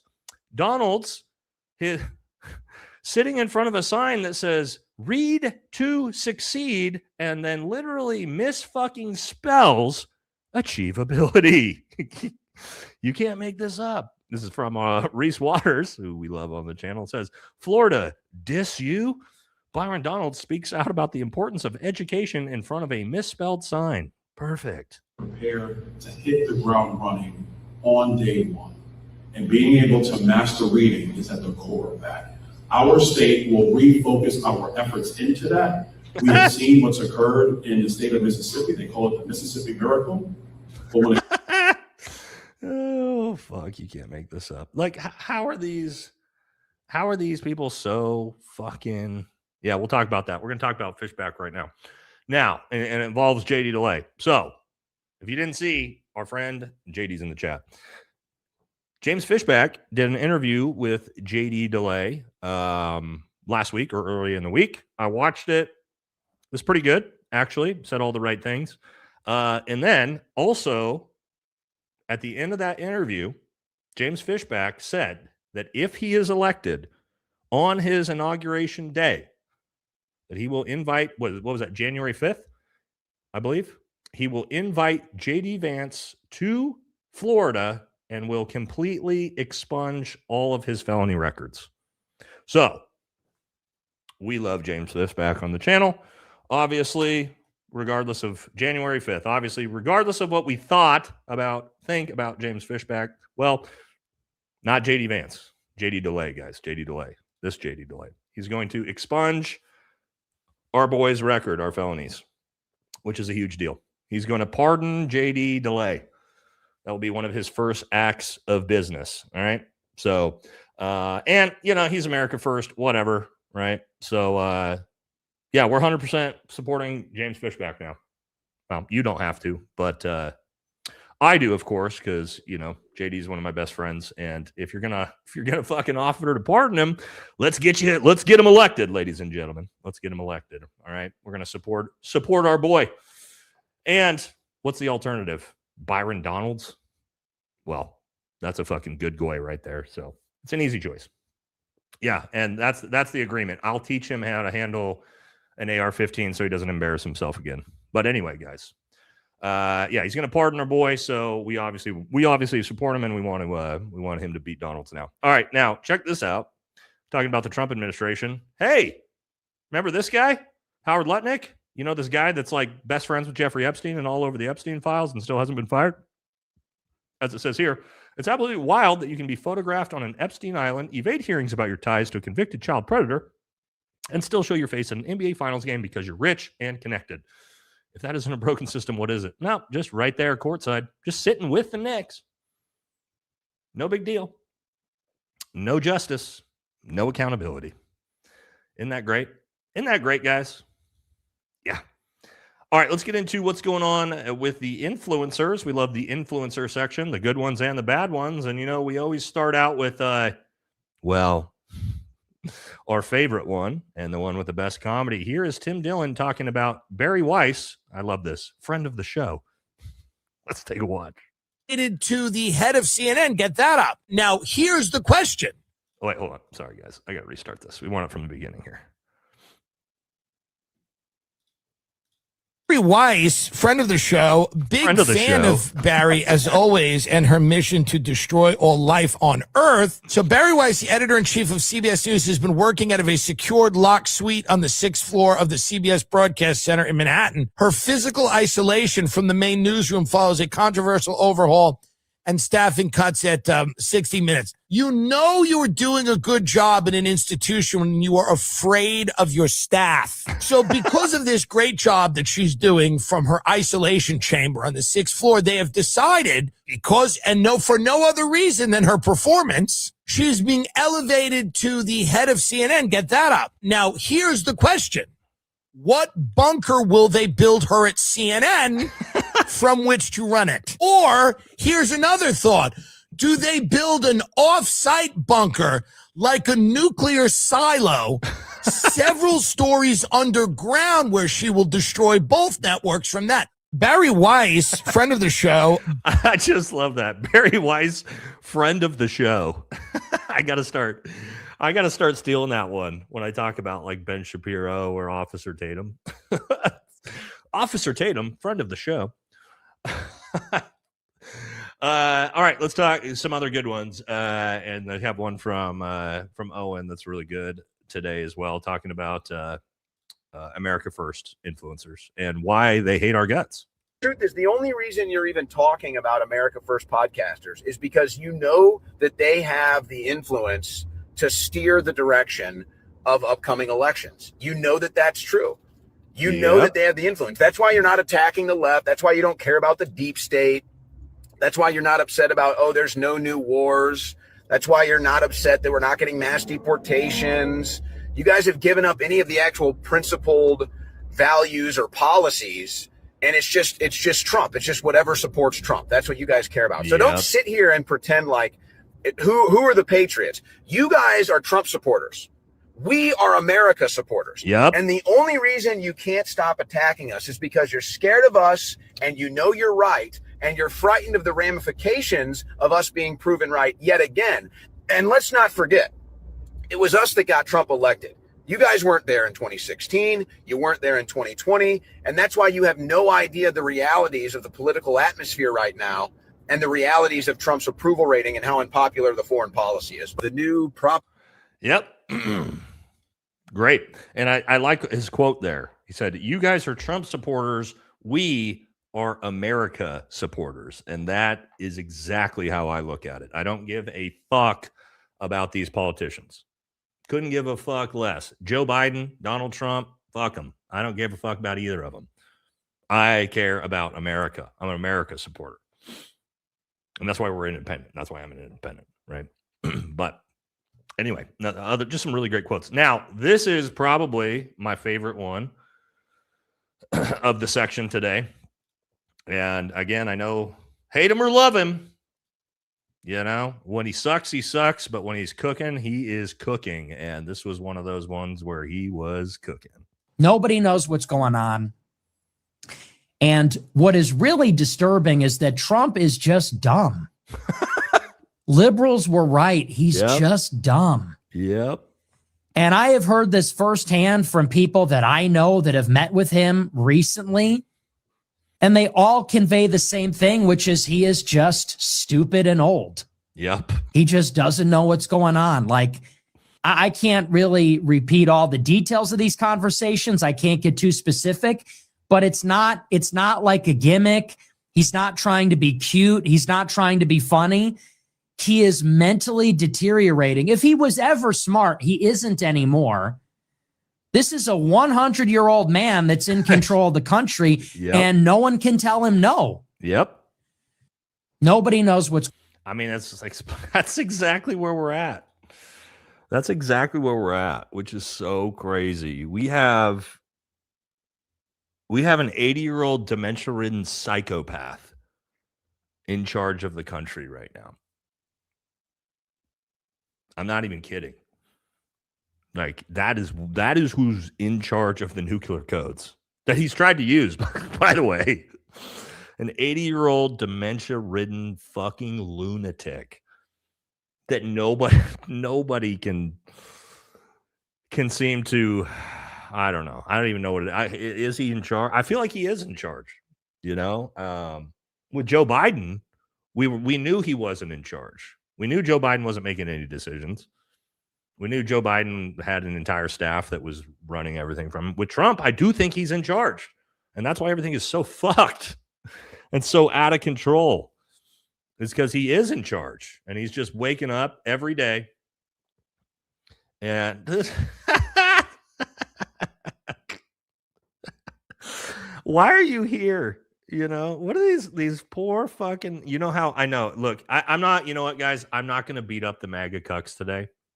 I'm not going to be like, typically I would roast this fucking retard Peggy, right? I'm not going to beat up MAGA today because I feel bad for MAGA right now. I do. I feel bad for MAGA. Could you imagine right now watching this peace deal go through? Could you imagine being MAGA right now and watching Donald Trump surrender to Iran and hand them $300 billion fucking dollars after you cucked for this shit and supported it this whole time? After he promised to you regime change, no nukes. You believed it, right? You fucking fell for it. And we sat here and we laughed at you the entire time. We've been laughing at you for how fucking dumb, just objectively stupid you are for months. And now it's proven. And now you're sitting here so mad. I get it. So I'm not gonna beat up on the MAGA idiots today. They're having a bad fucking week. MAGA's having a bad fucking week. You don't need me trashing you too. So I get it. Crash out in the comment section. We understand why you're angry. Okay. And I'm going to try to be empathetic. I'm going to try to be empathetic to the MAGA cucks tonight because I get it, right? It's a really, really, really hard time to be a Trump supporter right now. You know what I mean? So I get it. I'm not going to beat you up too much on that. Okay. Now, let's keep moving. This is weird. Now, Joe had Cam Haines on, who Cam's fucking awesome. Cam lives in town here. And Cam is based as fuck, right? If you haven't figured that out, if you don't watch his content, super based. Joe Rogan all of a sudden is super based now too. And I don't know how much of it is because of Joe or how much is because he's talking to Cam, who he's very good friends with, by the way. But all of a sudden, Joe is just on our side and calling out all the same shit and questioning the Charlie Kirk assassination. He's 10 months late, but just interesting. Well, sometimes it's like you just get fed up. You're like, where the fuck are... Well, let me make sure we start this one from the start here. I forgot to restart some of these. All right, here we go. Sometimes it's like you just get fed up. You're like, where the fuck are these Epstein files? Yeah. Who the fuck is this? Why is this redacted? Where is it? Who the fuck killed JFK? Right. Like, come out with it. What the fuck? Who fucking killed Charlie Kirk for real? Yeah. Like, what is that? Why is that fucking story so clouded in mystery? And why did they pave over the fucking ground right? Like, Joe, where you been, dog? Where you been, homie? It's June. It is June, and you're talking about them paving over the concrete? Brother, that was 9 months ago. You're just now getting on board? You know, we could have really... Look, and again, I don't want to beat up on him too hard here, but like, we could have really used Joe Rogan in the space questioning the Charlie Kirk situation 9 months ago, using his platform to do what Tucker and Candace, well, not so much Tucker. Tucker's there now. Candace, me, Ian, Dan, JD DeLay, Jesse on Fire, Matt Trigger Smart. Like we list the fucking dozens of us. We could have used your help, man. Could have used your help. Now, I do like this, right? Better. I do say, yes, I agree with you. Better late than never. But Barron, yeah, we can't forget Barron's done probably more than anybody. You can't forget Barron. But that's my point. It's like, where were you, dude? There's no new information here. Coach Collins, another one. Yeah, I don't want to forget anybody. You get my point, guys. We got tons of people in the space that all been great. But my point is, like, where were you? You had the biggest platform in the world, and you haven't fucking supported this at all. You stood, Alex Jones is another one. Yeah. Stood very, very silent, you know? And again, how much of that is because Cam Haines is on your show, or how much of that is because you're actually on board now? I don't know. I hope he's on board. But again, it's just like, dude, you're 10 months late to the show, homie. Now, another thing that's made me really like, it's not just because he's going to pardon our boy. There's some things I really like out of James Fishback that I've seen recently. Here's one right here. And here's him showing Byron Donalds refuses to debate him, by the way. And so he just showed up at an event. James Fishback is an absolute legend. Check this one out.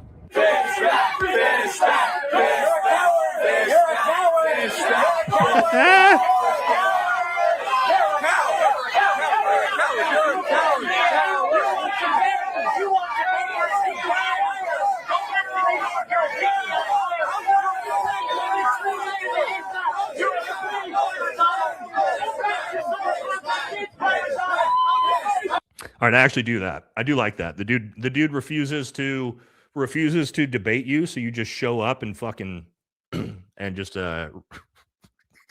scream at him anyway. So I do like that.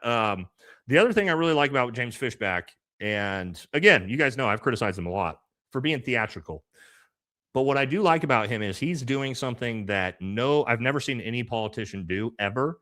And that he is signing a binding contract with the people of Florida that if he does not enact the policies that he promises in his campaign, he will be forcefully removed as governor.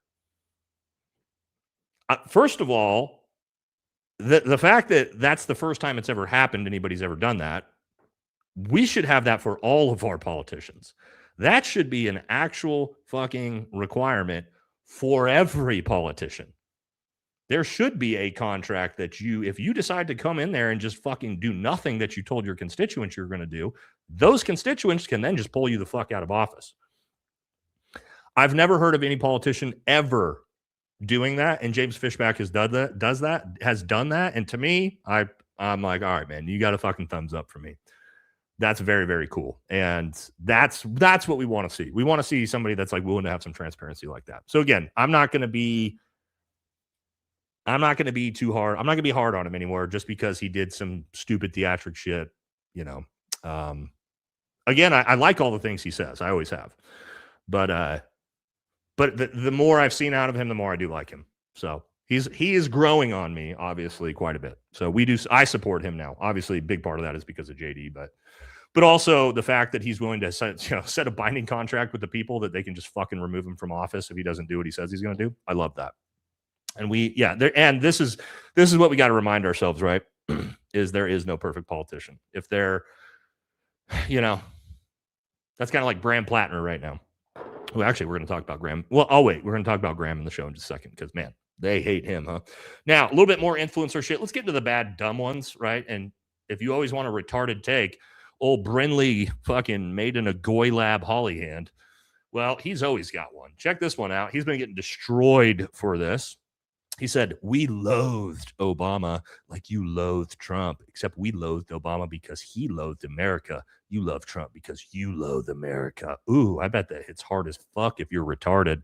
But, of course, this is the very first thing I saw, but this person roasted him. He says, you're 18, meaning you were a fucking baby during Obama's first term and in second grade when he left office. Your loathing Obama is proof white supremacy is taught at a young age. All you've done is confess your parents raised you as a racist. Good job. Now, I don't know about the racist side of things, but again, the point is, what are you fucking talking about, Brinley? We hated Obama?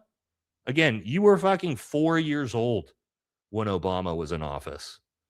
You were 7 years old when Obama left office. Why do you hate Obama? What are you fucking talking about, you little dork? You know what I mean? Like people like this, that's what I mean by theatrics, right? Is fucking losers like that. Speaking of fucking losers, let's talk about Patrick Bet-David again. He's a great fucking loser to talk about. All right, so look at this. Look how these fucking people are so intellectually dishonest. It's so disingenuous. Here you go. He says, I predicted the president would have a deal done by June 14th. This was never going to be a long war. Congratulations to the president and his team for getting this done by his birthday. Happy 80th birthday to real Donald Trump. What are you talking about? What do you mean congratulations to the deal? How is this a good thing? What are you cheering on? What are you fucking cheering on, dude? This is a horrible deal for everyone involved other than Iran. Well, it's good for the world. It's terrible for the United States and Israel. Like, what are you fucking talking about? Why are you like, and what's crazy to me, just the level of grift that PDD has is PDD, his family is like Raza Pahlavi, Exodus families, right? They fled Iran. And so he's been one of the giant cucks trying to talk about how, that Iran wants us to invade and bomb them and shit like that. None of that's true, by the way.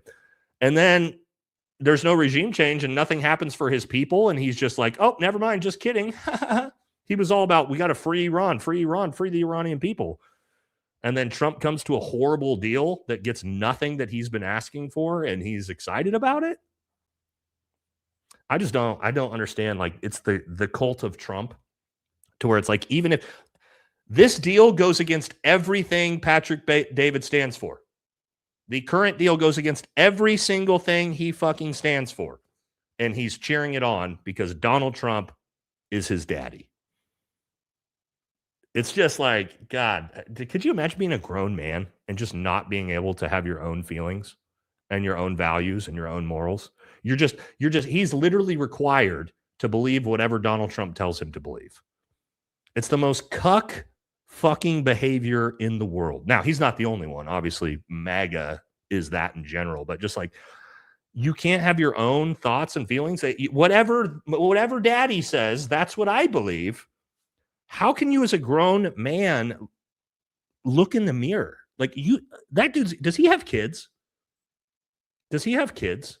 He has to like look at his children and not just be just fucking ashamed of himself. It's so crazy that, and it's on both sides. Don't get me wrong. It's on both sides. We have it on the left too, but the left's not fucking in power right now, right? So there's no point talking about it. But we saw the same shit with Biden. And it's just like, what is fucking wrong with you guys? You can't just be objective and be like, hey, this is fucking bad. And here's where I'm going to give like Mark Levine and Ben Shapiro and Lindsey Graham credit. And I know this is crazy. You guys think I'm probably being satirical here. I'm not. I'm going to give Ben Shapiro and Mark Levine credit because now that Donald Trump has done something that goes against their personal interest, Israel, they're crashing out on him. They're saying, fuck Trump. Fuck this. This is the worst deal ever. How could you? You're a traitor. That's what the Ziocucks are saying to Trump, right? At least with them, they actually stand. Now, I couldn't agree less with what they believe, but they're at least standing on their values. I think their values are like psychotic, genocidal maniacs, but they're standing on their values. Mark Levine's not being like, oh, this is a great deal because Trump said it is. No, he's crashing the fuck out, calling Trump a traitor. But these, like the MAGA cucks, the PBDs, the Benny Johnsons, the Tatums, right? These guys just whatever Trump says and does. Good, bad, or indifferent. Doesn't matter. If Donald Trump came out tomorrow and said he hates Israel, they would all flip 100% and be anti-Israel. Like that, right? So it's just like, how can you be that way? You know? I don't know. I don't get it. You know what I mean, guys? I'm sure like it's just it's a cult-like behavior, right? I've seen a lot of like tons of the comment section keep saying cult. Yeah, it's cult-like behavior. We know that. But just crazy to me. It's like as a grown man, you can't have your own. But it's not just them. I shouldn't say as a grown man because that's what we're going to get into next. If you guys haven't seen this, holy shit. We talk about this all the time that these people are all bought and paid. Okay. Hold on, let me turn it off. So this is Riley Gaines being told what she needs to talk about on camera. I don't know why they put this out or how she got caught. She didn't even know what she's supposed to be talking about. She's just being coached. Watch this. Oops. Okay. Pro-life. God damn it. Come on. It's pro-life. So, First Amendment, Second Amendment, sanctity of life, and veteran and first responders. Okay. And First, second. Yep. Cool. The First Amendment, the Second Amendment, the sanctity of life, our veterans, I feel very passionately about. Do you guys, if you're going to talk about, I mean, you hate to even call them political issues, but do you specifically say like the left or the right, or is that something you try to kind of refrain from? Like if I were to say something to the effect of like the left is still doubling down. Yeah, you can say. Okay, I've heard you introduce from the beginning, so. Okay, first, that's what I needed to figure out really quick is when I first, I mean, definitely over a year though. I would say, can I just say that like crazy around 2 is that? How fucking crazy is that? With a fucking team that has to sit there and coach her and tell her what to say in real time. What was that? No, I'm talking about Riley Gaines. I'm not supposed to talk about Riley Gaines? I thought we're not making fun of Riley Gaines? Oh, fuck. So anyway, we're gonna skip past that. We're gonna skip that part of the segment of the show. That ignore everything I just said. Okay, just ignore everything I just said. Let's get back to. Oh, that's a different Riley. We are good to talk about Riley Gaines. Oh no, guys, my bad. So actually, no, we are making fun of Riley Gaines. Don't worry about that. That's not my team that's sitting here coaching me in my ears, telling me exactly what to say. Because I can't form my own opinions on anything. So anyway, guys, I mean, that's them. That's MAGA. That's why when we see something happen and they all post the exact same fucking thing on Twitter down the line immediately, right? Like these people are all fucking fake. They're all paid, butt and shield for the administration. She's got handlers. She got caught. You know what I mean? It's just, God, come on, dude. They suck. You guys suck. Please do better. It's not even. Again, what do you expect from somebody like Riley Gaines, though? On that, anyway, just know that. All right, let's talk about Benny Johnson. Huh? Why not? Now, the things he's posting are irrelevant. It's Benny Johnson. I just am a fan of going to Benny Johnson's comment section. Just anything he posts, and this is where is he? America Patriots Gala. All right, here's Benny posting. Awesome, Benny's looking great. Yeah, just doing some interviews. I'm here with Greg Abbott and a fucking elephant in the background. Okay. Anyway, that's random, but let's just go to the comment section because this is his own comment section every single time. All right, here we go. Says here, an actual circus, 0 pics of the crowd. Hey, pedo protector, happy Pride Month. Tel Aviv Benny, back at it, sell out. Benny Johnson, looking at the comments, people see you for who you really are now, I guess. When is your coming out party? Proud to be a MAGA man. Benny, are you okay? Oh, look, real Brandon Gill, the congressman who that's him right here, right? He decided to post, yeah, US with a whopping 8 likes. And then look at the immediate responses. Trump and the Fs are not patriots. Anyway, I just love his comment section because everybody hates him, even his own. He's, guys, you know, it's hilarious. You guys know he's a paid shill from the admin, right? Like none of his views are organic. He's completely fake. And you can tell that by his comment section. No interaction with anything other than people just dragging him. And it's anything he posts, right? Anything he posts. It doesn't matter what he posts. Here's his posting about the, look at this one. There's been an energy shift. Do you feel it? We're going to win. Libs have been set back 1,000 years by this. They have no answer. And yes, patriots are in control. As he posts pictures of the UFC event straight to the comment section. Israel owns the White House and most of the political influencers interacting with it at this point. The circus is boring and the bread stale. A shift where an American UFC champ can't go to the event because he criticized a foreign country. Okay, bro. Cool story. Benny got a call from the Q operatives in the White House. This embarrassed our country.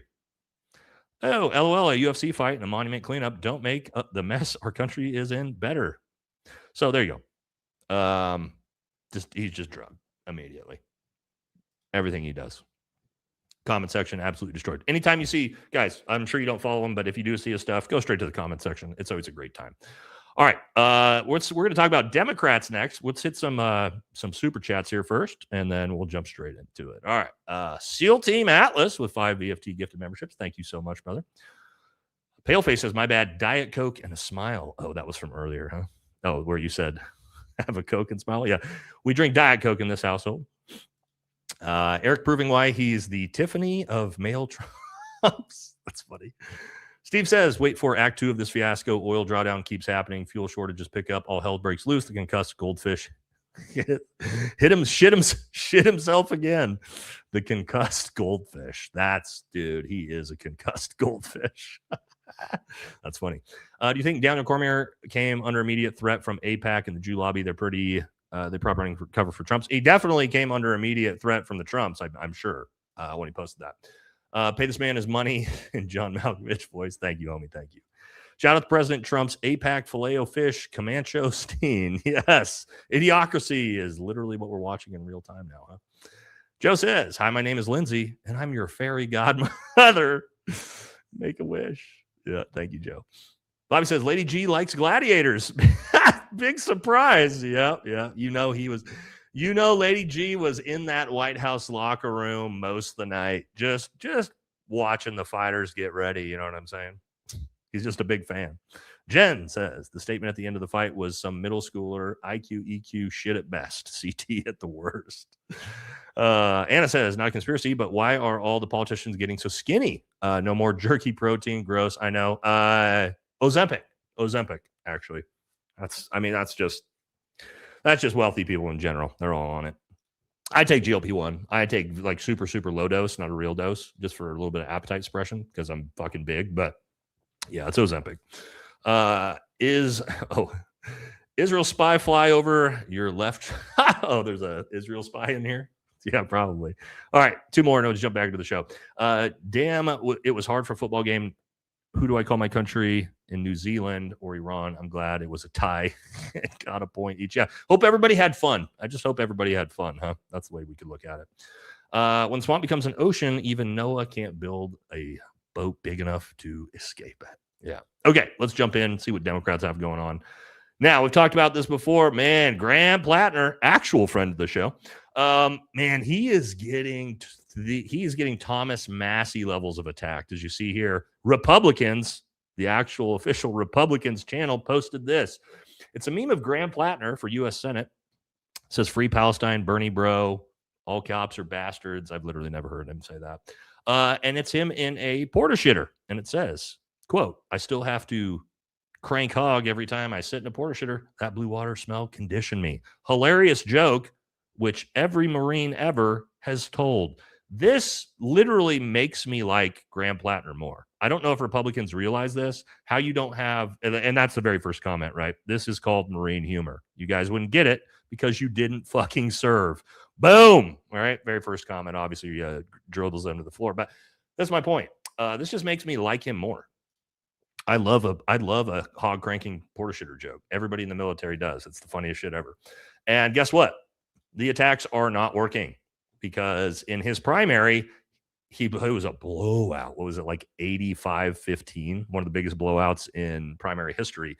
Plattner received the most Democratic Senate primary votes in the history of Maine. So, as you can see, the attacks on Graham are not working. They are fucking not working. They are making everybody like him more, it turns out. So, what else we got going on? Okay, get ready for one of the dumbest things you'll ever hear in your entire life, and that's going to come out of Jasmine Crockett. Holy shit, this was retarded. He ended up hitting Austin one time, and it was about where he hit him. One time, 2 inches. This wasn't someone who said, "Hey, let me stab you 5, 6, 7 times." And so when you're looking at the punishment range, there's a reason in Texas that it goes from 5 to 99 or life, because you are looking at how intentional, like how bad was this? He stabbed him in the heart. So that's not great. 35 years for a kid who had decided to go under a tent that was not his team's tent as it was raining, and simply didn't want to be put out in the rain by some random kid that he didn't know who was larger than him. Listen, a lot of people don't know what it is to live as a Black person in this country, but there it is. Just like you can give the benefit of the doubt to so many police officers when they go out and they... I can't listen to anymore. But like she said, he only stabbed him one time, 2 inches. Yeah, well, he stabbed him in the fucking heart. That's I can't with these fucking people, man. Look, I get it. There are plenty of circumstances where Black people face a different justice system than white people do. True. This ain't it. I'm sorry. You can't martyr your criminals, guys. You can't martyr your criminals. I'm sorry. Nobody's going to fucking support you. You know what I mean? And that's what they're trying to do. And they do this a lot. And there is something I will give the Black community credit for, is they will protect their own, right? Even when it's the most obnoxious fucking case in the world, when there's absolutely no reason to be doing it. It's straight up the most obnoxious, obvious murder ever. Right? But this just ain't it, man. You got to be able to keep your own. You got to be able to keep your own communities accountable too, right? And yeah, not good. Not good. That woman is a sitting congressman, or was. But anyway, just dumb as shit. Speaking of Democrats, and it's kind of a hardcore pivot here. All right, I'm not going to get too much into what I want to say about this picture, but I do like the I can't. I do like the caption where it says, "This is kind of fun. This is the kind of fun they let you have if you remain silent about Palestine," as she sits between, well, you know. Anyway, That's Taylor Swift's Mossad handlers, basically, is what this looks like to me. Pretty sure this is her Mossad handler, but I'm not going to get too deep into that one. You know what I mean? But I saw that picture and was just like, there it is. That makes sense why Taylor Swift does not speak out against our greatest ally. Got it. Tracking, right? You're not allowed to do that. Okay. How about one from Kyle Kalinske? I can't, dude. You guys, I forget who, somebody in the chat told me about Kyle Kalinske's beansy joke about Nancy Mace, and it makes me laugh every single time now. And the Kyle Kalinske Nancy Mace bean saga has continued, as Nancy Mace posted on Twitter after she lost her governor race. She came in 5th place, got blown out. Posted, some people expect me to be eating a pint of ice cream after my loss. I have other plans, as she posts a picture of a giant thing of baked beans. And Kyle Kalinske says, I think I broke this woman. If you haven't seen, just look up Kyle Kalinske Beansy Nancy Mace to see the original tweets. I'm sure 99% of you guys have seen them. We showed them on the show, but just, oh my God, this shit, that's makes me laugh so hard when Kyle talks shit to Nancy Mace about beans. I don't know. Maybe it shouldn't make me laugh so hard. All right, now it's another presidential candidate, Stephen A. Smith. Just doesn't seem to be paying attention to what's going on around him in the world right now. It comes out and says during the NBA Finals, I love Israel. He says, oh my God, talk about being tone deaf and not aware of the current situation in America, buddy. He says, I love Israel. The folks in Israel are great people. Everybody that I ever met from Israel is wonderful. And as you can say, how much they pay him? It's not worth the bag, mate. So, yeah. I'm assuming he's getting a lot of money for it because, yeah, people are not happy about that. Okay.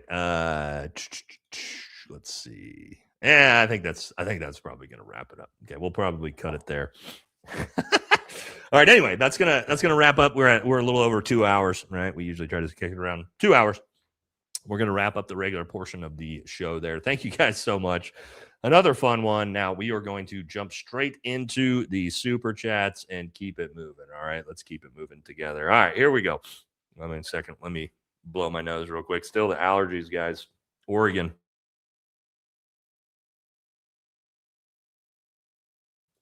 All right. Make sure we don't have anything in my beard. We're good. Here we go. Oh no, we're back to Bibi's back. Bibi Netanyahu is back on this. Oh God. All right. Bibi Netanyahu says, "I'm so glad you support our greatest ally and its latest actions in the Middle East." Yeah. Yeah, for sure, Bibi. Thank you for friend of the show. Bibi Netanyahu, friend of the show, has been donating quite a bit with our greatest ally flag. Thank you, Bibi. Thank you, friend of the show, Benjamin Netanyahu. Okay, somebody's going to clip that. It's going to be rough. All right, Murder Mitten says, old Jack Daniels Pete looking like a 50-year-old lesbian. Does he not look like a 50-year-old lesbian? Am I wrong? Is that not exactly what he looks like? Does he not look like every 50-year-old butch lesbian you've ever seen in your life? I'm sorry. I'm not trying to be rude to the lesbians. I'm just saying he looks like a 50-year-old lesbian. Hold on. Here we go. Let me show you this.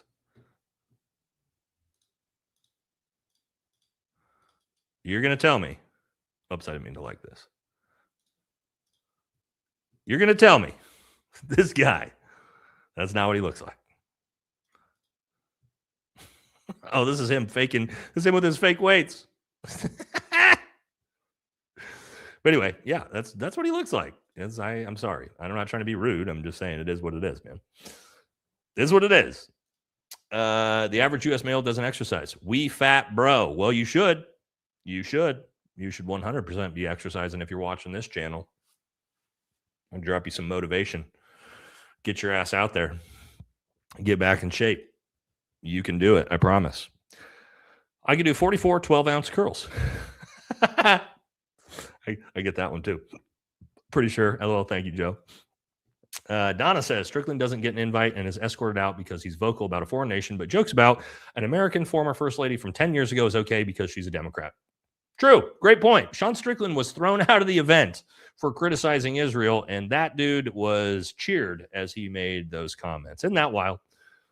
Michelle Obama warms up with one. Okay. So that's actually a funny joke, right? That's actually a funny joke. You can do it. You can use humor, right? To do touchy subjects, but just, what he did, that wasn't a joke. That was just fucking being a douche. All right. Kiwi says, best movie I've seen is Good Luck, Have Fun, Don't Die. It's so funny to look at our future. A good song is Real Devils by Dark. Great country music. Good Luck, Have Fun, Don't Die. That sounds familiar. What is that? Let me look at this up. Let me look this one up. Good luck, have fun. Oh, no, I don't think I've seen that. Looks interesting, though. I'll be on the lookout for that one if I see it on streaming services or something. Benjamin Netanyahu says, Donald Trump is doing a great job. Okay. Anna says, I know you object to his behavior. I do too. I love my country. I feel like he thought it was okay, and that's our problem. Ooh, yeah. We're a circus right now on the world stage, power plant. Yeah, he did. You could tell. That's a great point, Anna. You could tell he thought that was going to hit, right? You could tell when he said it, and he looked around, and then the crowd was silent. He thought it was going to hit hard, and it didn't, right? And to your point, that's kind of the problem with what's going on right now in general. Bibi going to have all his bot people impeach Trump. That's a great point to think about. Is with AIPAC in Congress, if he gets a little too wild, then they'll just impeach his ass. That's actually a great point. I'm a 46-year-old woman who goes to the gym 6 to 12 times a month. I shoulder press 27s, 15s in my sleep. Well, you and Pete are in the same fitness category, and that's awesome. For you as a 46-year-old woman, you're crushing it out there. Good for you. Hell yeah. Mike says it's not the weight Hegseth is lifting. It's the horrific form that makes it obvious he has. This is perfect, right? That he has no real gym experience in the gym and is just filming himself for ego and insecurity. Total cringe. He's a joke. 100% truth here. The fact that he's an almost 50-year-old man and he has no form at all when he's lifting tells you exactly that he's really not done this his entire life. And he's now trying to do it for theatrics. Very, very true. All right. Katie says, do you think Keg's Breath will include some biblical scripture from Pulp Fiction in his resignation letter? Will he be offered the choice to resign, or will he be fired? Usually he's a hardcore loyalist, so I don't think Donald Trump is going to try to embarrass him by removing him, but you don't know. Especially with the fact that, again, he needs a scapegoat. Trump needs a scapegoat for the war big time. Every time I see Pete do a bench press or push-ups, it looks like he's a fish out of water having in the middle of an aneurysm. Yep. Baby says, Nate, I really love the stream. Do you think you could give a shout out to Israeli candidate Nick Gerse? Oh, okay. I see what you did there. We fall for that one, huh? Luckily, I didn't say that. Luckily I tied the IL into that. Otherwise, that could have sounded a lot worse than it did. I almost said it. You almost got me. I've seen that joke work before. Didn't get me though. Didn't get me on that one. I got to be on the lookout for BB now. I got to be on the lookout for BB trying to get me. You did try to get me. Luckily, I read the entire thing and read it slow. All right, but now I'm going to be on the lookout, BB. You blew the plot on that one. Now I know what you're up to. Time to get Professor Jang back on. He was right again. True, however, he may be wrong because he actually made a prediction. I asked him for a prediction on my channel, what comes next, and his prediction was that there would be a ground invasion. So his initial predictions have turned out to be correct. His first three, which was that Donald Trump would get elected, Donald Trump would start a war with Iran, and Donald Trump would lose a war to Iran. So he was 3 for 3 on those for sure. But yeah, maybe. He was a great guess. Secret 15 point, our greatest ally. Plan. Trump stands, or 15 point, our greatest ally flag ends. Trump stands down. Secret 15 points. I'm not sure what you mean on this. Sorry, Donna. The way the flags are is kind of fucking me up with what you're trying to actually say here. Unapologetic says, I was burned at work years ago and was literally on fire. You don't scream. You run first and then hit the ground and roll. At least that's what I did. 45 days in a burn unit. Holy shit. That sounds horrible. I've never talked to somebody that's literally been lit on fire that bad. You run first and then hit the ground and roll. Well, that makes sense. That's the way you always see it when you see it happen to people. That sucks, man. Hopefully you're okay. What's up? Oh, shit, Matt's here. What's up, brother? What's up, big dog? We got Matt in the chat. Make sure you guys go support Matt if you haven't over at Trigger Smart. Friend of the show. Actual friend of the show. Unlike BB. Sebastian says, not to be outdone by Obama, he had to give Iran literally everything they wanted and more. This is incredibly embarrassing. Yeah, that's a good point.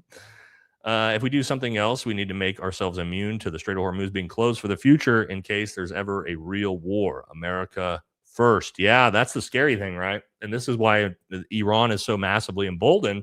Is Iran now knows that what they have with the Strait of Hormuz, and the entire world knows. Iran kind of is off limits at this point, right? To attack, because you fuck with Iran, we can see what happens. So massive emboldening for them. Mike says, if Hegseth understood leadership, yeah, that's not something he understands. He would know showing up to a workout with the troops out of solidarity and not just there to steal the spotlight and make it all about himself would go a long way. That is a great comment. I have no issues with Hegseth showing up to units and doing PT with the boys. This is completely normal. Commanders do this type of stuff all the time. It's very cool, right? Especially not necessarily Pete Hegseth. I'm just saying in general. But you don't show up there with a fucking camera crew and then plaster it all over social media to try to show how cool you are. That's where he becomes a douchebag for it. So who's going to draft the flipple? I can't. Hegseth, yeah, for losing what, $100 billion. You owe us $100 billion, Hegseth. All right. Yeah. Why is the Iran plan 14 points? 14 is Trump's favorite. Oh God. I didn't get this joke at first, and then now I get it. And it's a good pedophile joke. Well done. Call sign Manbear Pig. What's up? The big dog's in the house. Says, damn, Nate, guess Iran getting our tariff checks. Yeah. How many nukes does 300 billion buy? Yes, the Doge the Doge and tariff refund checks, unfortunately, have to go to Iran, guys, to pay for the reconstruction project. So if you guys were hoping to get those refund checks, unfortunately, no. Iran will be receiving the refund checks. That's a good one. Thank you, brother. All right. Just a thought. Trump pulls support to save face. Congress votes to bond us to Israel, and Trump says, I tried. I do think that I was thinking about this today in the car. I think there's a very likely situation of what's happening here. Do you guys want to know my theory? Now, this is a little bit of Nate Stradamus. Okay. Unfortunately, I've been right about these way more than I am. Really wish I wasn't right about a lot of these. You want to get the new Nate Stradamus, what I think's happening here? Long-term plan, what I think's happening here. I think, because we're seeing all of a sudden Donald Trump is becoming anti-Israel and standing up to Bibi, and he's going to force through a peace deal, and he's pissing off all the Zios. What I think may be happening here is a play for the midterms. Okay.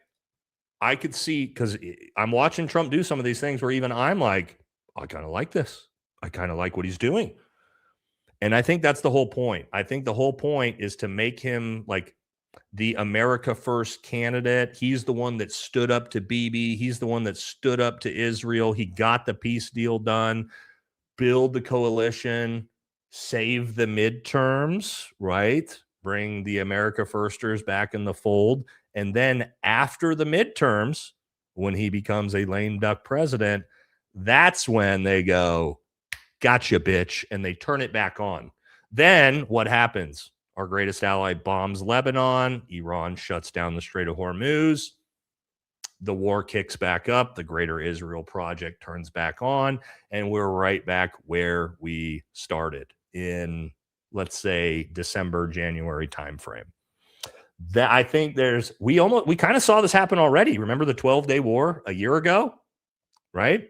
So we've seen this. We've seen this same type of thing happen. So I could see this being a play for the midterms.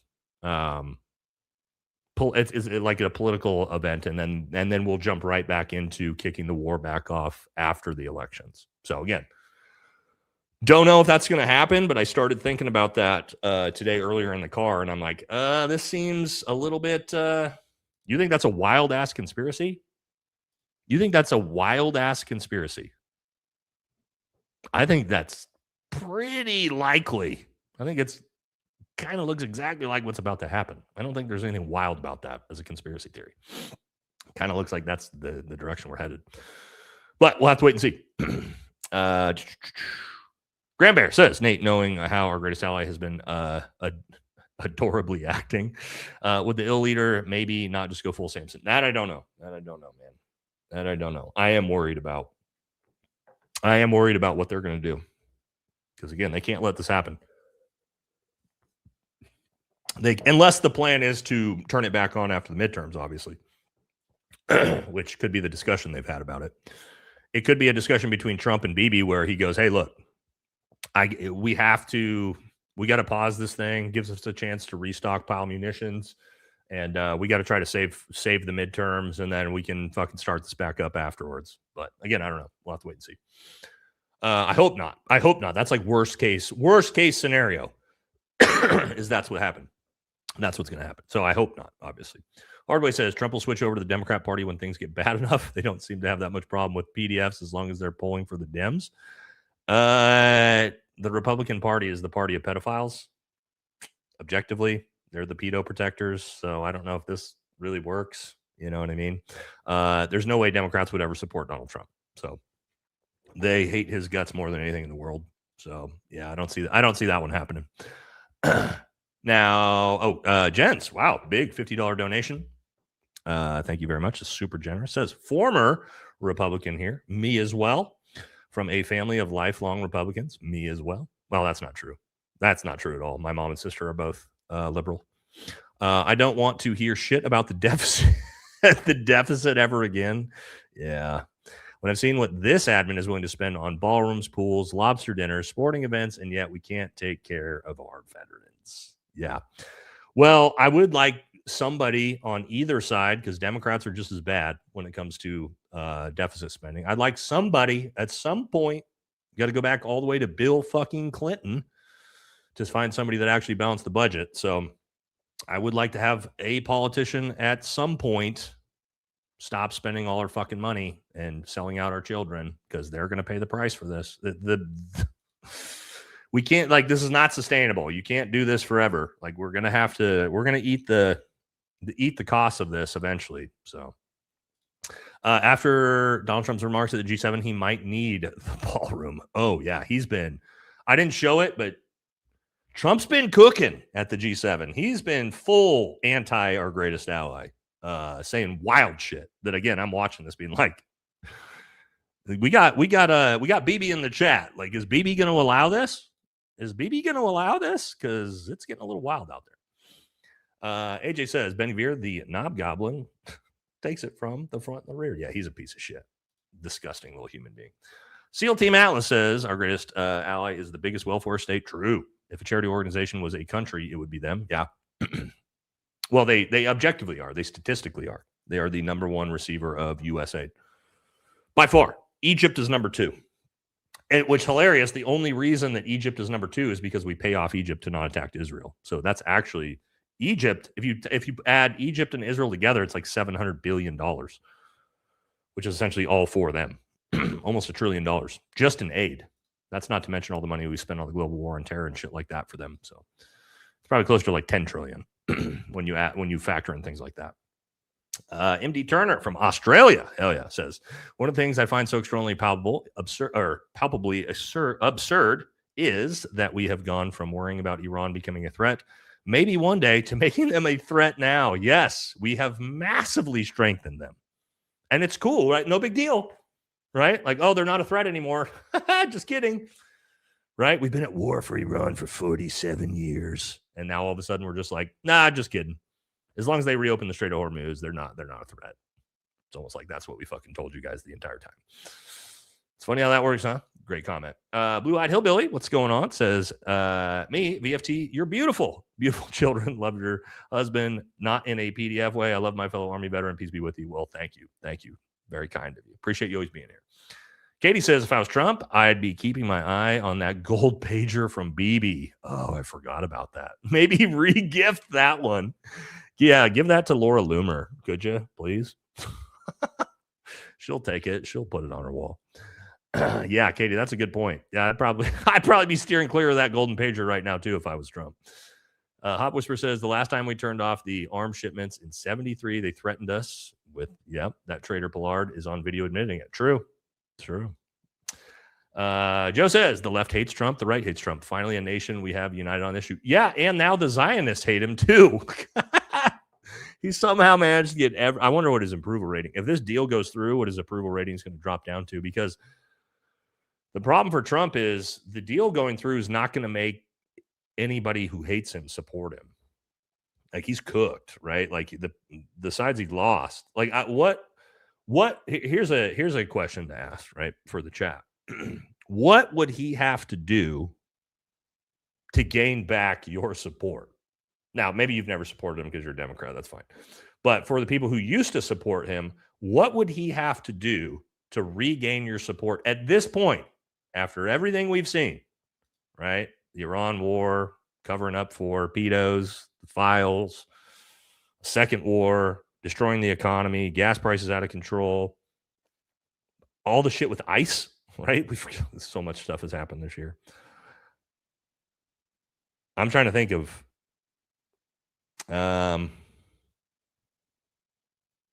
legalize weed. That's a good one. What if I was going to say, what if he declared war on a certain somebody? Yeah, how about that? How about a full role reversal? Nah, that's probably still not going to do it. Just the Epstein file stuff is, for me, is I would never support the dude again because I know he's a fucking pedo, right? It doesn't really matter what he does. Well, I will say though, I always am willing to give him credit for good things he does policy wise, right? But would I support him? Like, no, of course not. Like, we're way too far gone at that point. But I would give him credit if he did good things. I'm always willing to do that. Military industrial complex investors are drooling. Greatest ally, sure, gonna Charlie Kirk Trump. Ugh, it's getting sketch. No one needs to be a trillionaire. I agree. I'm from, what is that, Titusville, Florida? My town died when the shuttle ended. SpaceX saved us. A lot of blue collars got rich this week. Interesting. That's good. That's good for that town, specifically that town. Joe says, once a price hits a level and it's proven people will pay, really, if ever that price is revealed or rolled back. Just saying. That's why gas prices go up really fast and take years to come back down. Yep, that's the way it works. I was hoping the Trump bros wouldn't be the Paul bros. We are certainly making Iran great again. They're getting it come up like no other with this deal. Maybe one day Americans will get the rub. Yeah, maybe someday at some point a politician will do something for this country. That'd be awesome. It's not happening anytime soon though. Trump looks like he's on a few lines of codeine. He's that concussed goldfish. That's whoever, I forget who said that, but that was the great one earlier. Trump reminds me of Chamberlain. Peace in our time. Yeah. If your count has less than 9 zeros and 3 commas, congrats. You're well, you know what? I see what you're saying there. Just like the rest of us. Kitty Von Meow says, yep, divide and conquer, oldest trick in the book. I'm not falling for it. Yep. Thank you, Kitty. Chris says, hey, Nate, maybe invite retired Green Beret Anthony Aguilar on for conversation. Me and Aguilar have done an entire pretty long show together. So, Chris, I would go. You'd probably like it because a lot of what we talked about is still very relevant today. But yeah, if you go to my live streams, go down a couple months, and me and Anthony have already done a episode together. It's actually, I think, one of our better episodes on the show. So yeah, he's a great guest. Really enjoyed having him on. But we've done an episode together. B-52 Buff is awe-inspiring when taking off. Saw one take off from Uncle Sam's Southeast Asian vacation land waiting for freedom. They are amazing aircraft. I've dropped bombs from them before. Not on real people, but in training.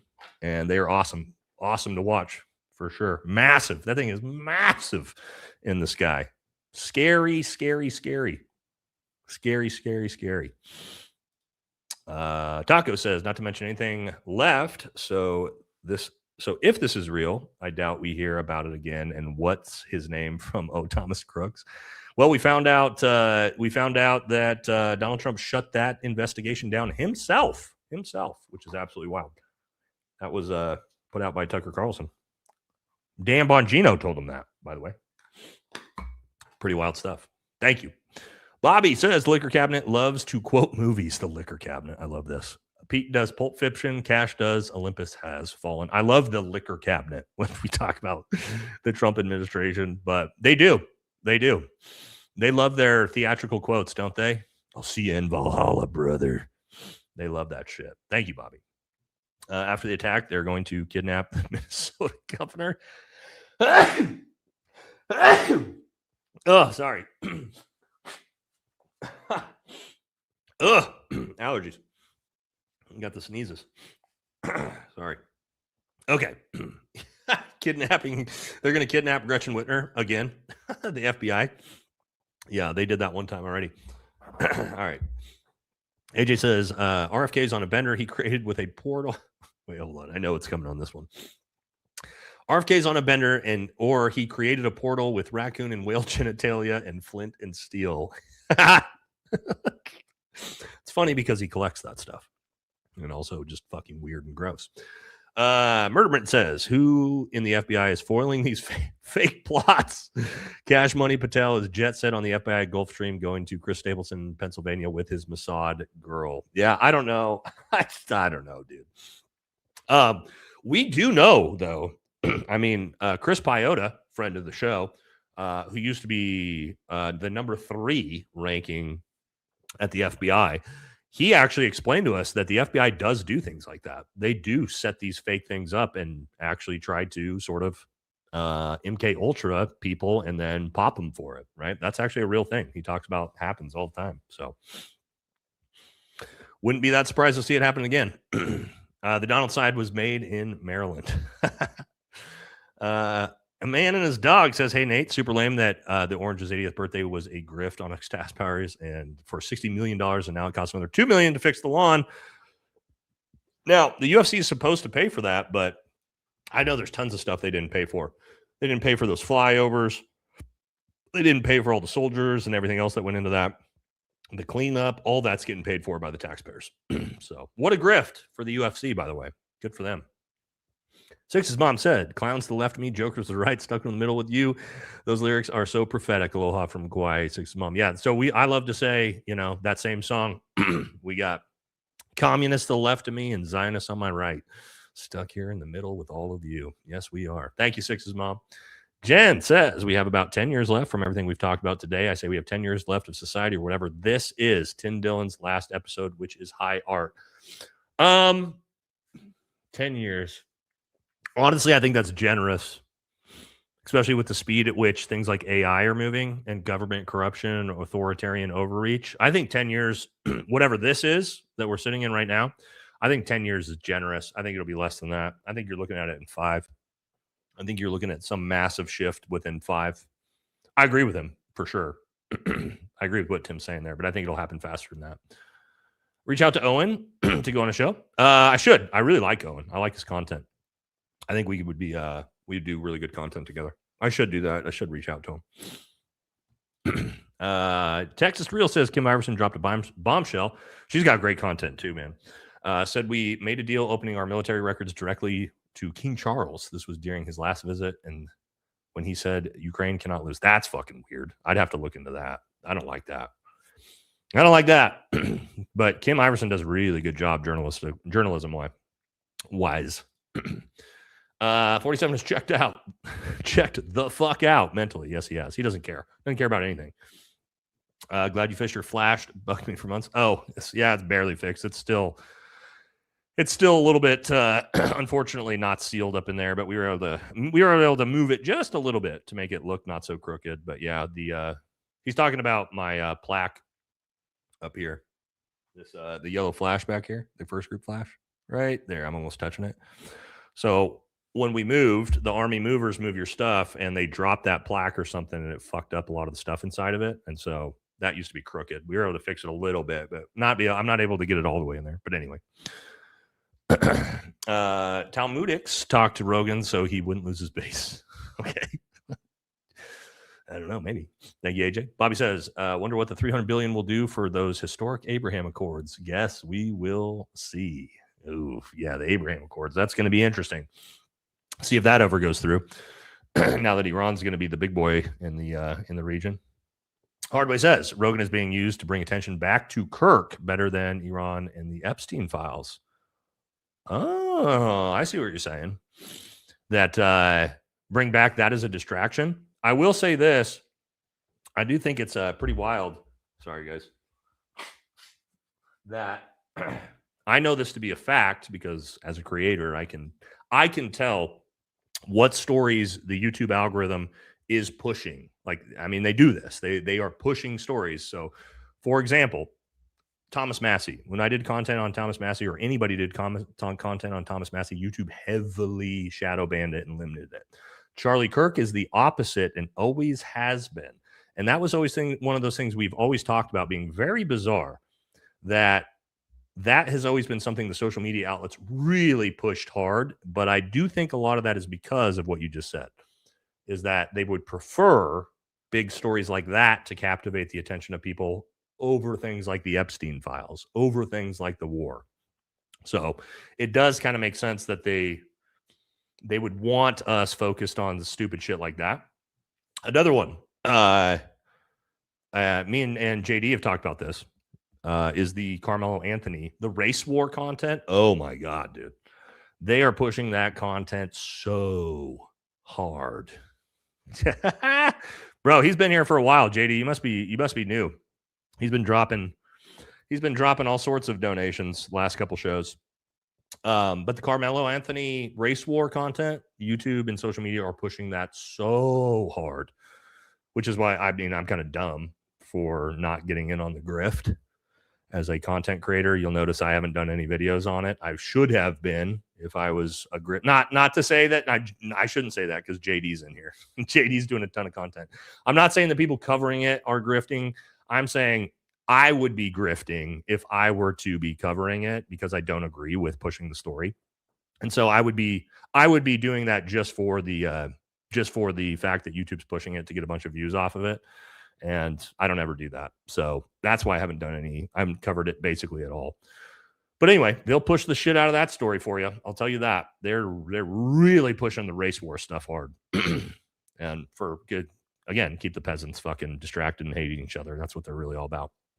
Florida GOP changed debate rules to block fishback. Did they? I didn't see that. But I'm sure they did. Don't feel bad for the imposters. They stole our movement and like it was Southern Lebanon. True. Under new rules, DeSantis would not have qualified. Oh, okay. JD, I'm sure JD knows about that. No, JD, the feds don't pay. That's only if you grift for our greatest ally. And you're not grifting for our greatest ally. So they're not going to pay you, unfortunately, buddy. Sorry, JD. Unless you want to get on me and JD are talking about maybe switching sides. Or maybe we're just going to become Zionists, guys. We're just thinking about like, fuck it, dude. You know what I mean? Pays better. Pays way better. Yeah. It pays a lot more. So we're thinking about just becoming Zionists. And we're just going to do pro-Israel content all day long. So hope you stick around for that, guys. You guys going to stay with me? Are you guys going to stay with me if all I do is pro-Israel content every video? You sure? Are you guys aren't going to stick around? And you're not loyal? You're not loyal to the channel? Yeah. Don't worry. That's not going to happen. I hate when people on a lower economic class than me steal my bike. Explain why poor YouTube commit less crime than affluent blacks. Wait, what? Explain why what poor YouTube, or is this poor whites? They don't. That's statistically not true at all. Crime is committed at a higher statistical rate by all races at lower economic classes. Dude, if you're going to say stuff like this and you want it to go hard, like make sure it's accurate. This is fundamentally not true. That's fundamentally not true. You're trying to say affluent, highly educated blacks commit more crime than poor white trash people in Appalachia? Come on, dude. You gotta try harder than that. All right. To be racist. If you're going to be racist, like get some good statistics that are actually true and you can use it that way. But that wasn't it, homie. That one wasn't it. I could fact check you that fast on that one. Joe says most places you get a job at have a 90 to 120 day probation period, but not politicians. Just saying. Of course not. Of course not. All right. We got the Macho Man back.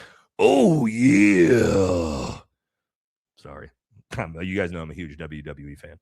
Trump actually kept a promise. He made Iran great again. That's true. He did say that he was going to make Iran great again from the very beginning, right? He has been saying that. So, oh, yeah. We'll drop another one. Yeah, speaking of which, speaking of poor whites and crime committers, JD's in the chat. Well, he's not a poor white anymore, but JD, back when you were a poor white, what were you doing, huh? What were you doing? What were you doing, you little fucker? Committing felonies. No, we're just giving JD a hard time. We obviously love JD and the positive work that he has done. There you go. All right, just fucking with you. Brinley's idol is Lady G. They share a closet. Oh, that's a good one. That's a good closeted homosexual joke right there. Idiot Carrot says every politician should have their policy and recallable and be recallable at the cost of their political party. Call it the Fetterman Act. Yes, the Fetterman Act would be perfect for that. He is the perfect example of exactly that. Did you see Mehdi Hassan Logic Stomp PBD? That was embarrassing for PBD. He got fucking brutalized on that show. Hope PBD hasn't dropped a streamer in the gene pool by reproducing. I think he's got 2. Check out PBD shoes. The future looks bright. All right, I'll look next time. Bet when contracts are awarded to rebuild Iran, Trump's contracts, or Kushner, right? Be on the lookout for that. And Witkoff. Riley Gaines looks scary and is a Magosiah cuck. Yes, she is. And she's worthless and she just sits there and just regurgitates what they tell her to in her ear. How embarrassing, huh? Annoyed as fuck says Rogan, or maybe America First. I would say AF is probably as fuck though. Rogan adopts the ideology of whoever sits in front of him. That's how the money's made. This is pretty true. This is typically what you see. And I would agree with you. Not all the time, but most of the time you see that. I don't care about Riley, but Patriot Mobile is great. Okay. I don't know what Patriot Mobile is. Is that like a phone company? Apparently Erica Kirk doesn't want to be a Kirk no more. Guys, is this true? Hold on. I think I asked Barron this earlier. I don't know if did he respond?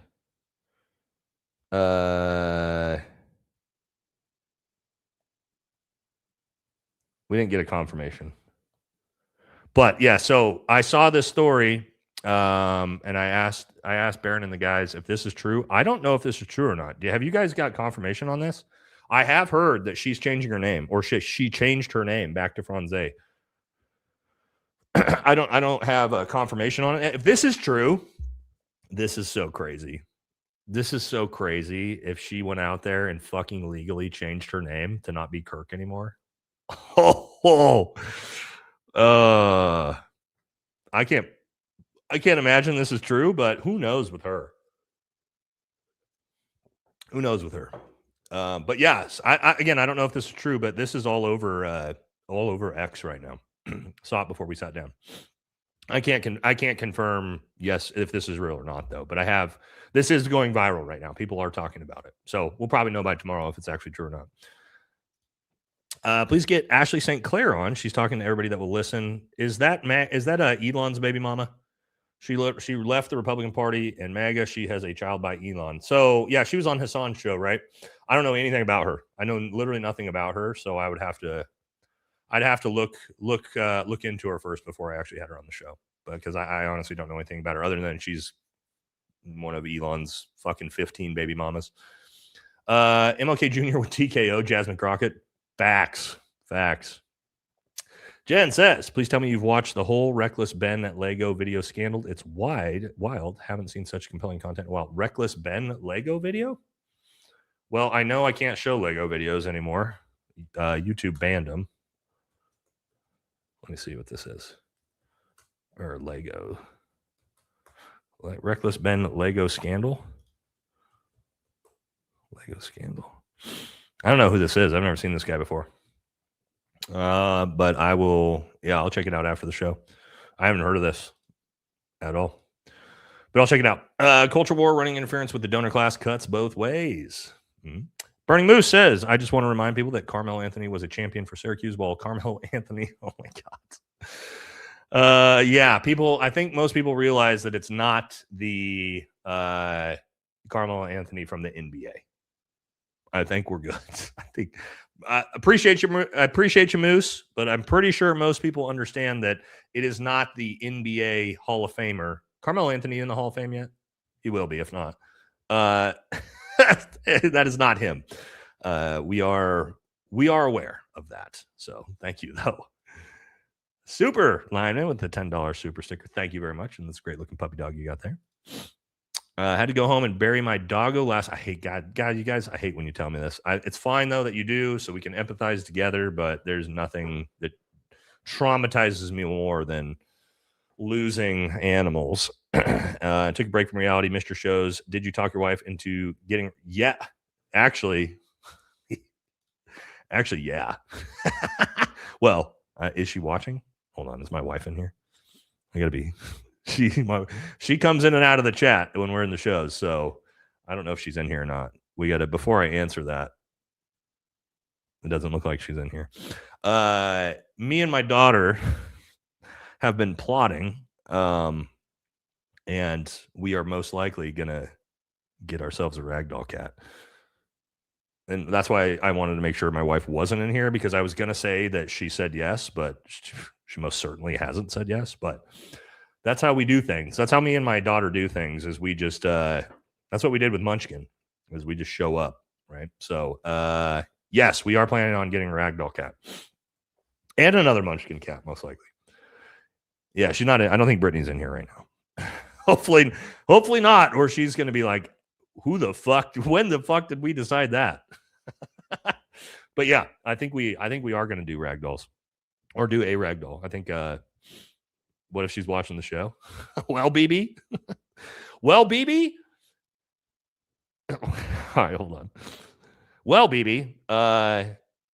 All I know is that my wife is 2 weeks away from having a nuclear weapon. So I shouldn't say that. That's a joke. That's a joke. Unless she says no to the ragdoll cat. No, I'm just kidding. But no, we friend of the show, PB Netanyahu. But no, we're most likely are going to get a ragdoll. I think that's what we're going to. We can't find another Munchkin. The problem is it's so hard to get Munchkins. But yeah, we are looking into it. Thank you, brother. Sorry about your sorry about your puppy. P looks like Mac's mom from ISIP in a suit. I don't know who Mac's mom is. I'm sure that's funny though. Yep. I'm sorry. I'm just calling it like it is. All right, calling it like it is. I told you Nixon 5. Let's go. Mom Donnie is king. All right. They love Mondani in New York. The reason Pete is doing all these workout videos with bad form is so he can finally get his VA disability and have witnesses with sick death pay. Oh, God. Who knows, dude? Corey says, I haven't laughed this much on a Tuesday in a long while. Thanks for that. Sucks. So this is all serious shit, though. Yeah, I mean, it gets better in the super chats, right? The super chats are a lot more funny. We got to make the best of what we got. Yeah. Thank you, Corey. Thanks for always being here and supporting the show, man. We need VFT's dating site. The women here are 10s. Yeah, we do have a lot of beautiful women in the chat. We do have a lot of attractive women in the community. That's the reality of it. I know. So that's the way it goes, man. We got pretty ladies in the community here. That's I don't know. I'd like to say that's because of me, but I doubt it is. But but we do. We got a great community here. All right, I gotta read your shit before I say it. BB says, would you rather, this is the easiest one I've ever had. Would you rather deploy to Afghanistan or have intercourse with Scary Larry? Deploy to Afghanistan because I fucking loved being in Afghanistan. Regardless of the fact it's a war. Yeah. That's an easy choice. You can do better than that. Come on, baby. New Lego video dropped today. Did it?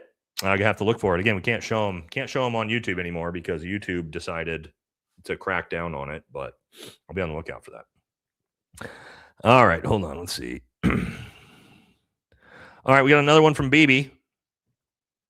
All right, I'm not reading that. Sorry, BB. You're getting a little too out of control there. Do you think Trump put the UFC fighter up to saying what he said about Obama? I don't think so because I did hear that Hokit, I don't know how to say his name. It's hard to say name. I did hear that he gave Donald Trump his necklace, and then when he went back in the cage and said that, Donald Trump got super pissed off and fucking took the necklace off. Because you got to imagine for Trump, even though Trump probably thinks that's funny, Trump is also trying to make this really awesome event, and he's not going to want that type of shit going on either, right? So yeah, probably not, because I heard he actually did get pretty pissed about it. So, and it also fucks with Dana White, who's one of Donald Trump's best friends. So probably not. Hardway says ours are PDFs, but why did the D's love Swalwell right up until he crossed them and they forced him to drop out of the race? That's a horrible example. Why would you use the guy who the Democrats took accountability from in their own party and forced him to resign as your example? That's very weird. You had to choose somebody else. That was the worst possible example. Swalwell literally was forced to resign, dude, and drop out of the race. So yeah. Anyway, Raul says, "Sup, Nate? Just got on. My bad. Have you heard the song Riding Low with My Goys"? Hilarious. Yeah, I can definitely. I'm not going to play that one. But I definitely will look that one up and watch it later. Oh, I see it. Yeah, I'll check it out after. Sounds funny, and I haven't even listened to it yet. Get Cato de Zora, ex-Marine, Talmud and related finance researcher. Jay Shields interviewed him twice. First time was so heavy YouTube deleted it. Oh, those ones are always sketchy. Then I don't know who that is. I'll talk to Jake about that though. What does Trump's White House, Trump hotels, and tight jeans have in common? No ballroom. For now. BB says Joe Rogan being based all of a sudden is completely genuine and should not be looked into at all with the greatest ally flag. Yeah, for sure. Hardway says, if you do that, we'll know they're threatened your loved onesies. They do that. Yeah, probably. Kiwi says, don't forget the song Real Devils by Dark Outlaw, dark country music, and definitely look up the lyrics. They kick arse. Real Devils by Dark Outlaw. All right, I'll check that one out later. Thank you. Joe says, I'm poor white trash from Appalachia, and I have to say I'm pretty boring. Mostly sit on the porch and play banjo. Yeah, but you're also old, dude. You're not 19. You know what I mean? So I think you're all grown up now. You know what I mean? Thank you, Joe. Just Normal Crystal says Vance's only shot at POTUS is now. That's true. BB pushes Congress to approve the 25th. Teal pushes Vance to carry on with war. Thoughts? This is literally the theory we've talked about before on the show. Is exactly that. Is that Donald Trump is a Trojan horse for JD Vance. So I don't know if it's going to happen, but to your point, we've talked about literally exactly this on the show before as being a possibility, right? So, let's see here. Nate, is it true that 10% of the population commits half the crime? No, that's not true. 2%. 2% of the population commits half the murders. Half the murders. 2% commits half the murders. And how do you, people go 2%? What the hell? Yeah, so it's actually an age statistic bracket in the black community, which is like, what is it, 15 to 21 that commits 50% of the murders, right? So it's not, people want to say it's just, they say what, 13% of the population commits half of the murders. That's actually not true. It's about 2%. Again, sorry if you don't like that. I look at statistics. They are what they are. But yeah, that's the way it goes. Not great. Nate, looking to Bengal cats. They are like a crazy attack dog. I don't know if I need a crazy attack dog as a cat. They'll ride on your shoulder like a parrot. Yeah, but I don't want to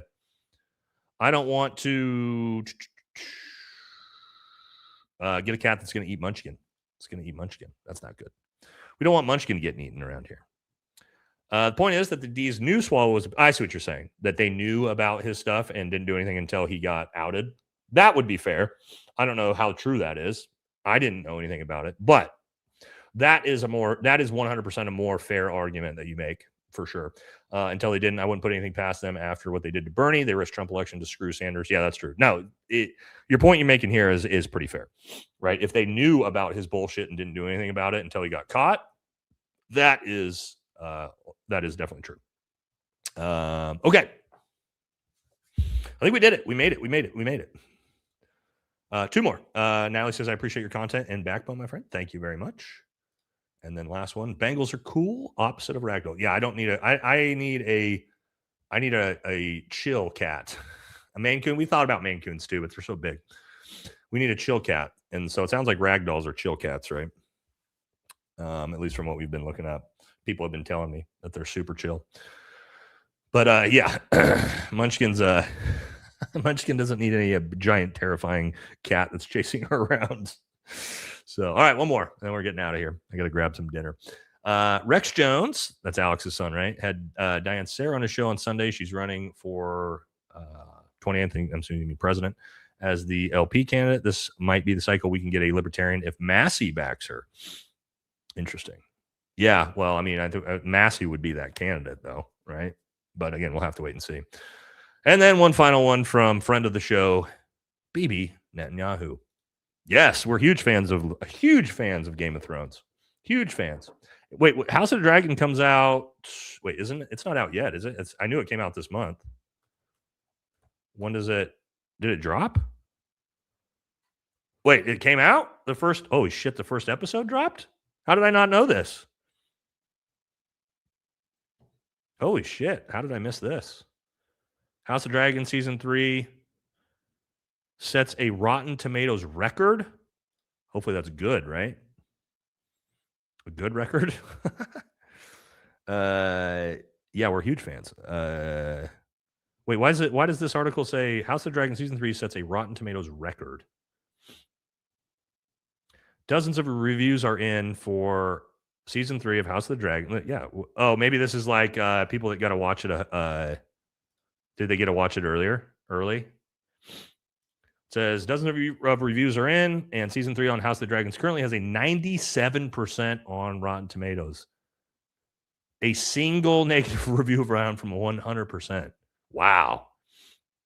That's a record for the highest Rotten Tomato score of any House of the Dragon season, but also ties for the record of all Game of Thrones universe. Wow. Ranked alongside the best Thrones seasons. Holy shit. Sounds like it's going to be good. Hell yeah. You love to hear that. All right.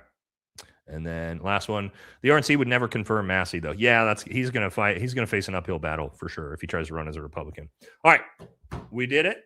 Thank you all so much. Guys, important announcement. I should have done this earlier in the show, not at the very end when everybody had already tuned out.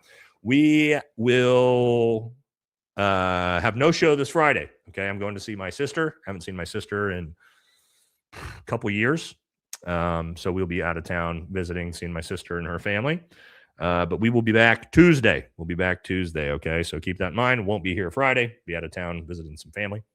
But we will be back Tuesday. All right. So thank you all so much. Thanks to all the regular viewers, to the moderators, all the super chatters, all the new viewers. And yeah, so that's going to do it. I am out of here, guys. Again, we will be back on Tuesday. Who knows if I'm here? Maybe I'll be back before then. You never know on a random one. But until then, regular scheduled show comes back Tuesday, 5 p.m. All right, guys. I will see you guys. Well, regular videos will still be coming out this week, right? But I will see you guys in person in the live chats on next Tuesday. All right, that's going to do it. Catch y'all in the next one. Have a good night, everybody.